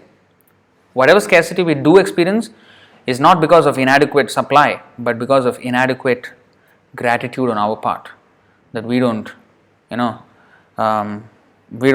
take God seriously, and we take everything from Him, and there is no yajna, there is no offering back to the Krishna. So that's why, out of His displeasure, He punishes us, or rather His agency, the material nature, punishes. Just like a prisoner in the prison, the Prime Minister is not especially angry with the prisoner. He lets he is dissatisfied because that particular criminal is not following the law, but then he doesn't personally go and punish him, beat him, whip him. No, the prison department, they take care of it. They take care of his punishment. So that way, the Maya, Durga means, the word Durga, Ga means to go, Gamayam. Dur means very difficult to escape from this material world, Durga, like the prison house. In the prison, it is very difficult to escape the prison. That is also Durga. So she is called Durga because we cannot escape from here. Mama Maya Duratyaya. But Mamevaya Prapadyante Maya Metam Tarantite. You surrender to me. Give up your nonsense criminal mentality. Yes, I will release you from this cage of material world. So that's what Krishna promises. So all forms of incompleteness, we all the inadequacy, all the pain that we, inadequate means, dissatisfaction. We feel, I tried so hard, to make, to be friends, and something it did not happen. Or I tried so hard for my children, but I think there's a song, when I was in childhood, I heard the song by one Western pop band. I tried so hard, what is that? And went so far, but in the end it doesn't even matter. So that is how this world is. So it's frustration. I tried so hard and went so far, but in the end it doesn't even matter. So because in the end everything is taken away. So that's how this is. All forms of incompleteness. We try so hard, but then the result is not as good as we want, because the good means we can only get with Krishna in the spiritual world. There's nothing good here. Dukhalayam ashashvatam. It always ends in frustration. So it always is incomplete in this material world. So that's why all forms of incompleteness are experienced due to incomplete knowledge of the complete whole. If we have knowledge of the complete whole, which is Bhagavad Gita chapter 4 text 9, if we have knowledge of the complete whole, Janma karma cha me divyam evam yo vetti tattvataha Tyaktva deham punarjanma naiti mameti sorjuna. One who knows the transcendental nature, one who knows, okay, this is knowledge. This is complete knowledge. One who knows the transcendental nature of my appearance and activities. Tattvataha, evam yovit tattvata, in depth, in fullness, as much as is explained by the Lord. That's why we need to know the Shastra and everything, because we will know Krishna, how great He is, what is He actually. One who knows the transcendental nature of my appearance and activities does not, upon leaving the body, take his birth again in this material world, but attains my eternal abode, O Arjuna. This is called complete knowledge of the complete. It's not that we completely understand the complete, but as much as is revealed to us, we should understand. We should endeavor to understand. Then we will have that faith will increase and increase and increase, and then our love for Him increases. So that's why we need to know about Him, His appearance, His activities. We think we know. Oh yeah, Krishna was born. Yeah, he was born in the jail in Mathura. I went to the Janma Bhumi, Janmasthala. We think we know. No, the depth of Krishna is unlimited. So there is absolutely no, limit. So that we have to understand as much as is revealed to us. The 25th, okay, the total material cause, 24, okay. Above these is a spirit soul. So anyway, these 25 elements are all given here. Total material cause, Mahatattva, that is the 24th. Mind is a subtle element. Full explanation is in Srimad Bhagavatam, 11th canto, chapter 22. So these are the things. So this is called complete knowledge of the complete. But when there is incomplete knowledge of the complete whole, then we experience all sorts of incompleteness. So lack of Krishna consciousness gives us this feeling of incompleteness in this material world. The human form of life is a complete manifestation of the consciousness of the living being. In human form of life, our spiritual consciousness can be completely revived. You see, a soul, an animal also, is actually a soul. Is a soul. But he is actually, in his pure state, he is a pure devotee of Krishna. Even the dog, even the ant. In his pure state, he is a pure devotee of Krishna. But now he is suffering as a cockroach or ant or a dog, because he is completely ignorant, absolutely no knowledge, and there is no chance of even getting that knowledge in that body. That is ignorance, complete ignorance. But in human form of life, this same soul, now we have been those cockroaches and those ants and the grass and the plants and the birds and the beasts and the snakes and the everything that exists. We have been through all these species. But in those species, we could not, there is no way we could revive our God consciousness. But in human form, that is why it is said, human form of life is a complete manifestation of the consciousness of the living being. That's why this human form of life is so valuable. In the human form of life, we can understand God, we can understand who we are, we can understand devotional service, we can execute devotional service. There is so much facility in this human life that we have missed in the millions of years in the past. We have missed that. And now is the time.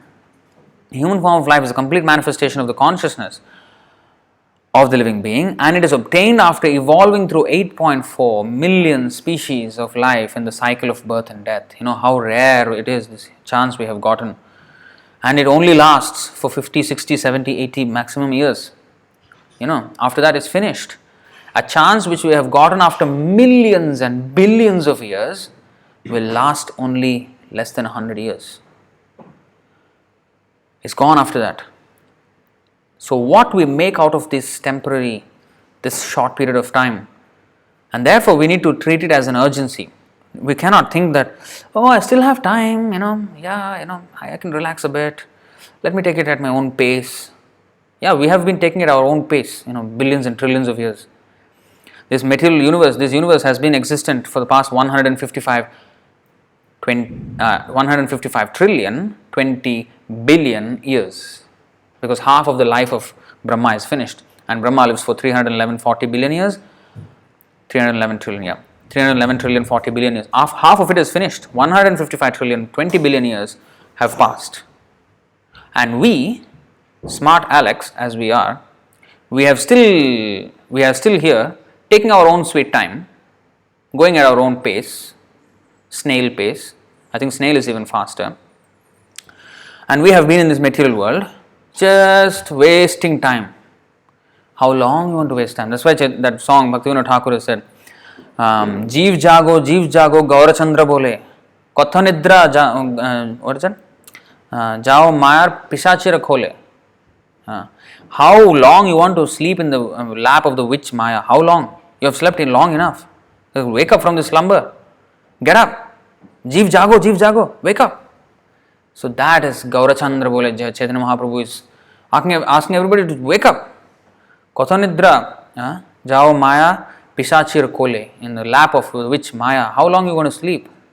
Wake up. And what is that? Kshurasya dhara nishito duratyaya durgam pathastat kavayo vadanti. Okay, let me see.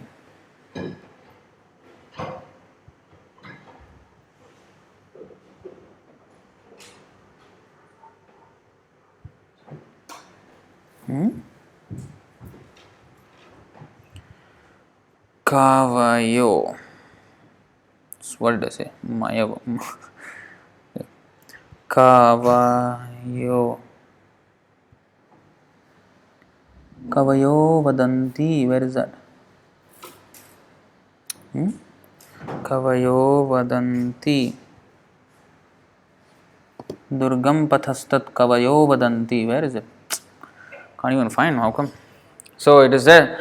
Actually, it is in the Sloka book. What is that? Uttisthata jagrata praptavaran nibodhata kshurasya dhara nishito duratyaya durgam pathastat kavayo vadanti. Uttistha. Vedas also saying the same thing. Gauranga Mahaprabhu said the same thing. Jeev jago. But Vedas also are saying the same thing. Uttisthata. Uttistha means get up. Jagrata, wake up. This is the injunction of the Shastra. Vedas are saying, wake up, get up. You have attained the human form of life. Praptavaran nibodhata. You have gotten the greatest benediction in this human form of life. Kshurasya dhara nishito duratyaya. This life is like the edge of a razor blade. Little bit inattention and you will slip.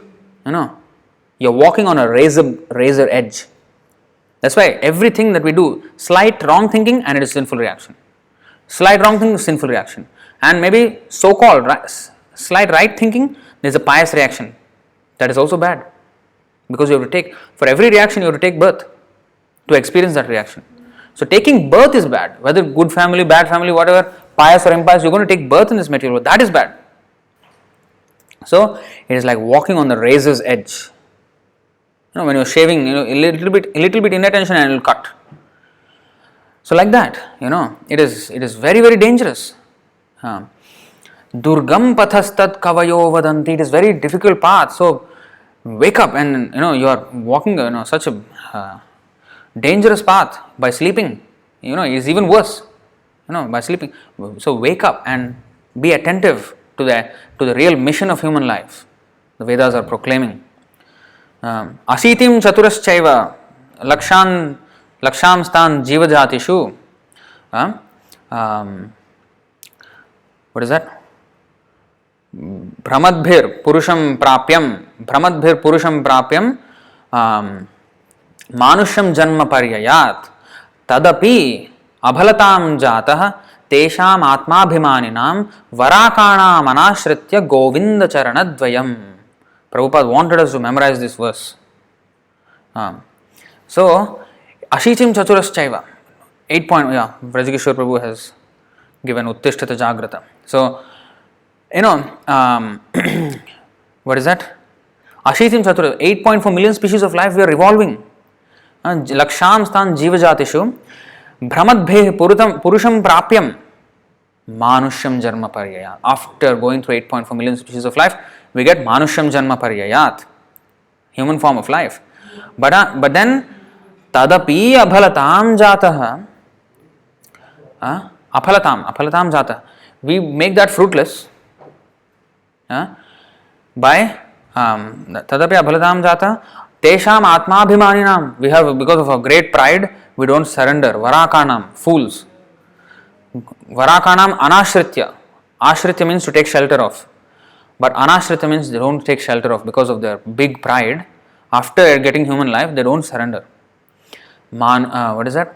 Govinda Charanadvayam, the lotus feet of Govinda. Therefore, we have that song. Hari Hari Bifale Janama Aino Manushya Janma Paya Radha Krishna Na Bhajiya Janiya Shunya Vishakhaino. Knowingly drinking poison. What is that? After having attained human birth, not worshipping Radha and Krishna is knowingly drinking poison. That means suicide. So, if in this human form, in human life of full consciousness, the living entity does not realize his completeness in relation to the complete whole, he loses the chance to realize his completeness and is again put into the evolutionary cycle by the law of material nature. So, our completeness, our perfection is to go back to Godhead and serve Him there as an eternal servant. But that completeness we can't realize, and we are put in this imperfect world in the cycle of birth and death. Because we do not know that there is a complete arrangement in nature for our maintenance, we make efforts to utilize the resources of nature to create a so-called complete life of sense enjoyment. And because our life is actually meant for surrendering to Krishna, our maintenance is taken care of by the complete arrangement by the Supreme. Of course, we have to do our agriculture and all that. That is the system that is given by Krishna. That is the complete arrangement.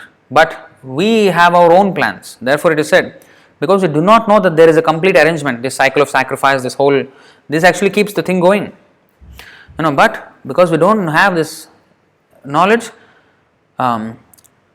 we think there is some inadequacy, and therefore we need some industries, we need all this economic development and all this to make it complete. We think it is incomplete, and now we need to make it complete. And that is the whole mentality of this industrialization. Because the living entity cannot enjoy the life of the senses without being dovetailed with the complete whole. Yes, that is a fact. He is called Govinda, giver of pleasure to the senses.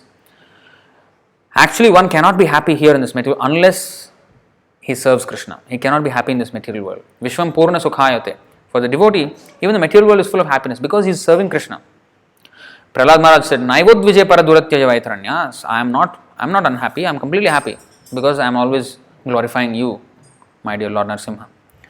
So when we do that, our senses are completely satisfied. Because the living entity cannot enjoy the life of the senses without being dovetailed. Whereas those who are not devotees, even if they have billions and billions of dollars, they are not happy. They are not happy. They are very, very poor in happiness. They are beggars when it comes to happiness. They are begging for happiness. They don't have it. We may be beggars for money, of course for Krishna, not for ourselves. But happiness, devotees are very happy. Very happy. Instead, they don't want to endeavor in this materialistic way. That much happy they are. But they beg, but for their benefit. The people who are working hard, it's for their benefit that the devotees beg. That too is not for themselves. But those people, although they are billionaires, millionaires or whatever they are beggars of happiness. But they can't get it. And so because the living entity cannot enjoy the life of the senses without being dovetailed with its complete whole, the misleading life of sense enjoyment is illusion. It is illusion. The hand of a body is a complete unit only as long as it is attached to the complete body. So see, although we are complete units, we are only complete because of our attachment to Krishna. Without our attachment to Krishna, we won't feel that completeness. So although we are complete, we have to be dovetailed with this supreme complete. We are the infinitesimal complete. We have to be always be in touch with the infinite complete. Then it is a complete happiness for us. The hand of the body is a complete unit only as long as it is attached to the complete body. When the hand is severed from the body, it may appear like a hand, but it actually has none of the potencies of a hand. Hand is used to do so many things, but when the hand is separated from the body, it has the shape of a hand, but it doesn't have the function of a hand. No more can it hold anything or defend yourself. Nothing you can do anymore with that hand. That hand is finished. It's no more a hand. It has the shape of a hand, yes. Similarly, when we are disconnected with the Lord, we may look like complete, but we are not complete. Our real potency is not exhibited in this material world because of that, and we behave in a perverted manner. Similarly, living beings are part and parcel of the complete whole, and if they are severed from the complete whole, the illusory representation of completeness cannot fully satisfy them. So, although how much ever we want to make this material world complete and increase our sense gratification, 4G is too slow, the internet, we need to have 5G, we need to have 10G or whatever. We want to always make it, take it to the next level, hoping that would make our life complete. But then we will always, it's like the donkey, with the carrot attached to it. The donkey, to make the donkey move, the master will tie a stick here, and then he will put a stick, and at the end of the stick he will hang a carrot. And this donkey wants to eat the carrot. So in that way he will move, he'll keep on moving, he will never reach the carrot because it is just tied to himself. So this donkey, in hope of getting that carrot, he just moves and moves, but then never actually gets it. So like that, we are donkeys here in this material world, because we are trying to search for happiness, we will never get. We are thinking, okay, if I get one more step, I will get closer to the carrot. One more step, and with each step, the carrot is always that much, the same distance farther away from us. We will never get to the carrot. Similarly, the so-called happiness is like a donkey's, quest for happiness in this material world. Similarly, the living beings are part and parcel of the complete whole, and if they are severed from the complete whole, the illusory representation of completeness cannot fully satisfy them. The completeness of human life can be realized. See, this is now. The completeness of human life can be realized only when one engages in service of the complete whole. We are the complete parts, and He is the complete whole, Krishna. So, we have to engage in His service, and then we will feel complete, suprasidati, completely satisfied. All services in this world, whether social, political, communal, international, or even interplanetary services, will remain incomplete until they are dovetailed with the complete whole. When everything is dovetailed with the complete whole, the attached parts and parcels also become complete in themselves.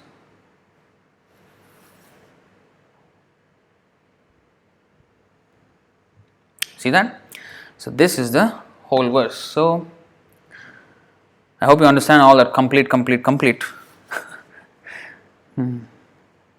So see, this verse, in this way we cannot understand if it is not explained by a pure devotee. Shankaracharya also had his own explanation, Sharirika Bhashya, but it is totally confusing. It is completely confusing.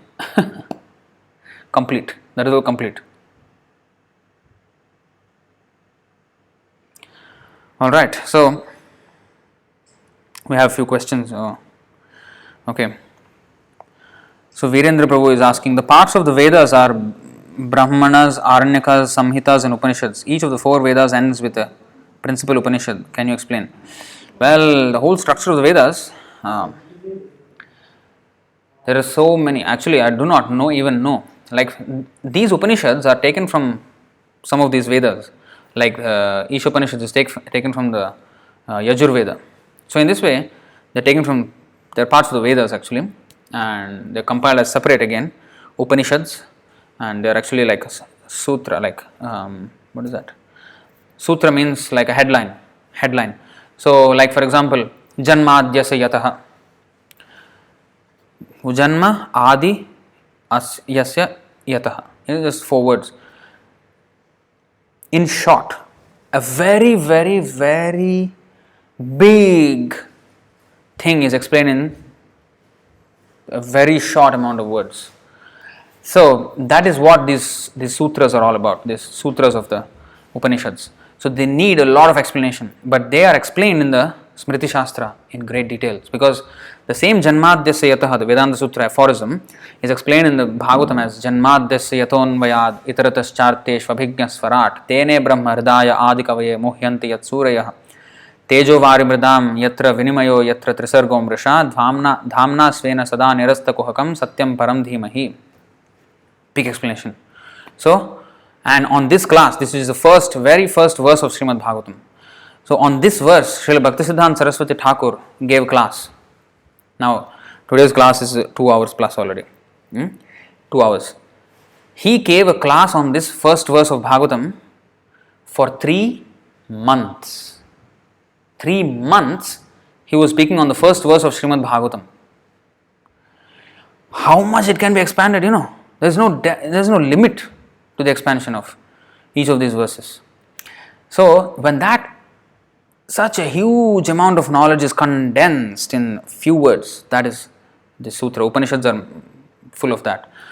So basically, each of the parts of the Vedas are ending with this Upanishad, and they basically summarize the entire the knowledge of that Veda, and then all the different parts of those Vedas in short, sutras. So that is actually what Upanishad is all about. Vishnu Teja's question: is the Paramatma in the heart of every living entity different from the Paramatma in every atom? How can it be different? Paramatma means it's the same Supreme Lord. How can he be different? No, it's the same. Then Vishnu Teja: aren't the modern scientists right in a way because Srila Prabhupada said the materialists created nuclear weapons to destroy each other? So what is right about it? It is just the activity of material nature. So they can understand to an extent, for example, this laws of material nature, to an extent. Yes. But not everything. Especially things far away and then things beyond their control, they cannot understand actually. They cannot understand the mind, they cannot understand the soul, they cannot understand actually the distances of the planets. In fact, Prabhupada in one university in America, he asked the audience, why do you think that the days of the week are in that order? Sunday, Monday, Tuesday, Wednesday, Thursday, Friday, Saturday. In every single culture, every single language, it is the same order. Every single. Why? Why is this same thing everywhere? I'm sorry. My leg hurts a little bit. So, why is this same everywhere? Why? They had no idea. He said, this is the order in which the planets are as far as the distance of them from the earth is concerned. Sun, Sunday, Monday. Monday is actually moon day. In Sanskrit it is Ravivar, Somvar, Mangalvar, Budhvar, Guruvar, Shukravar, Shanivar. So, Shani is the Saturn farthest from the earth. Ravi means sun. That is the first planet nearest to the earth. And then moon is actually farther than the sun. And Mangal, I think, is Venus, is farther than the moon. And then comes Buddha. Buddha means Guru means Jupiter. Buddha means what? Mars, is it? I think so. So in this way, anyway, I'm not an astrologist.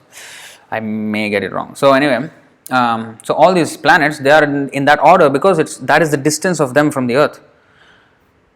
So otherwise, nobody actually knew why this Sunday, Monday, Tuesday, Wednesday. They did not know.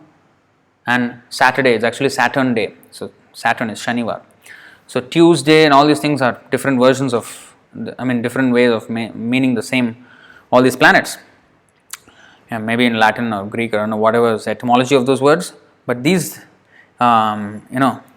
this is what is mentioned. So in that way, we need to understand that the perfect knowledge we can get from the Vedas. So they know to some extent, but not everything. So they think the moon is like near the earth and the sun is very far away, and this moon is revolving around the earth and earth is revolving around the sun. They have a different model of understanding. We have a different understanding from the, this thing. Buddha means Mercury, Mars means Mangal. Okay. What is Venus? I think Mangal is Venus or Mars. Anyway, yeah, I think maybe. So that way it is explained. Virendra Prabhu asks, worshipping demigods through yajnas is karma kanda. Yes, that is correct. Actually, there is a verse. Srimad Bhagavatam 11, 21, 23, 11, 21, 23. Phalashrutiriam nirnam na shreyo rochanam param shreyo vivikshaya proktam yatha bhaishajya rochanam. Those statements of scripture promising fruitive rewards do not prescribe the ultimate good for men, but are merely enticements for executing beneficial religious duties, like promises of candy spoken to induce a child to take beneficial medicine. So a child wouldn't take a child wouldn't take medicine easily because it's bitter, that he doesn't like it. So then you give some candy, okay, you take this candy, then yes, and then you will take the medicine, okay, So to just induce him to take the medicine, the candy is given. So in the same way, people don't want to do sacrifice for Vishnu because they just want to enjoy the senses. So then these promises of fruitive reward are there in the Vedas. Okay, you do this yajna, then you will go to heavenly planets and enjoy in a better way. Oh, that's nice. Okay, I will do this yajna. Because he is actually interested in that enjoyment in the heavenly planet. He is not interested in the yajna. But that's the candy that's pulling him to do that yajna. So in that yajna there is worship of Vishnu. Even if you worship the demigod, you have to do Vishnu worship, and that the share of the sacrifice is given to that particular devata. So in that way he is induced to do yajna. So it is as a candy, promise of candy is shown to them to take beneficial medicine. Akshaya also means inexhaustible. Yes, Akshaya means unending. Kshaya means end, and there is no end. So that is also inexhaustible. Avyaya means inexhaustible.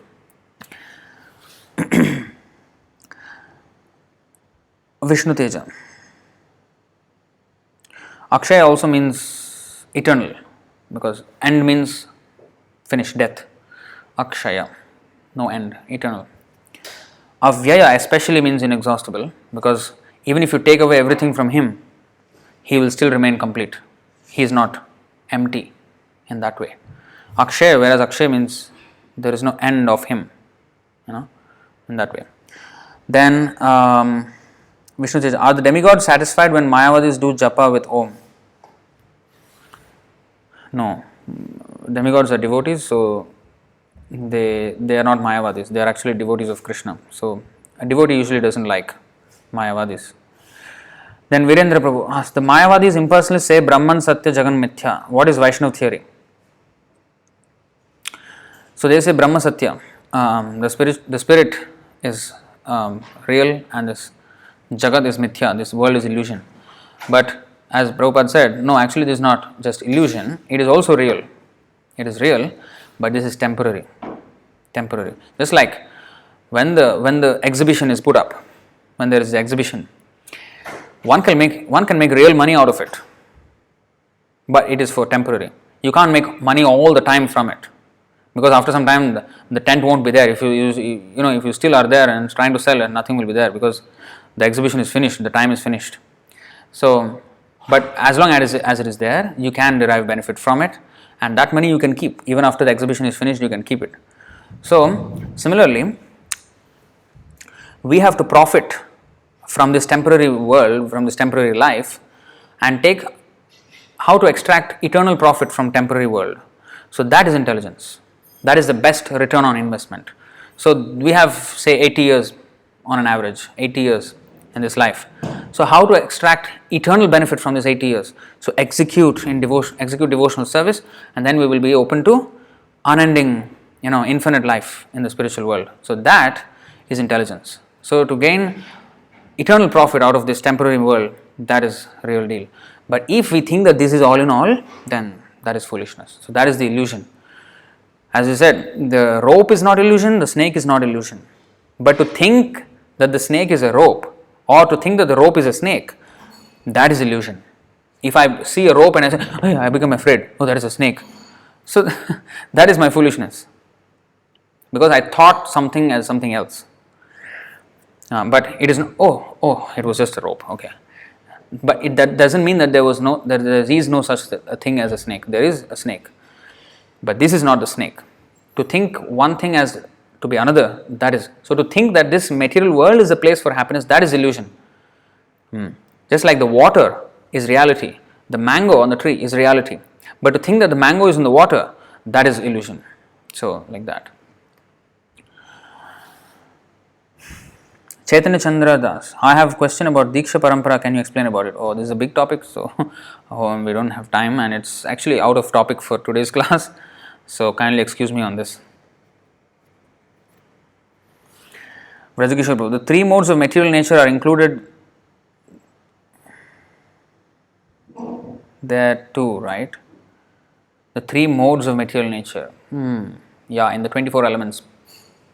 Probably, I think, no, the ingredients. Well, yeah. There's so many things that are counted. Actually, there are a million things, but they're classified as 24. So to exact 24, I have to see. I think that verse that was shared in the comments, it explains like, all the ingredients basically. Krishna Smaranam Prabhu. Oh, he's here. I was always objective about the spiritual body. Can I justify myself? The understanding of the complete whole means that the manifestation of spiritual body is realistic. What is that? I was always objective about the spiritual body. Can I justify myself? The understanding of the complete whole means that the manifestation of the spiritual body is realistic. I actually do not understand the question.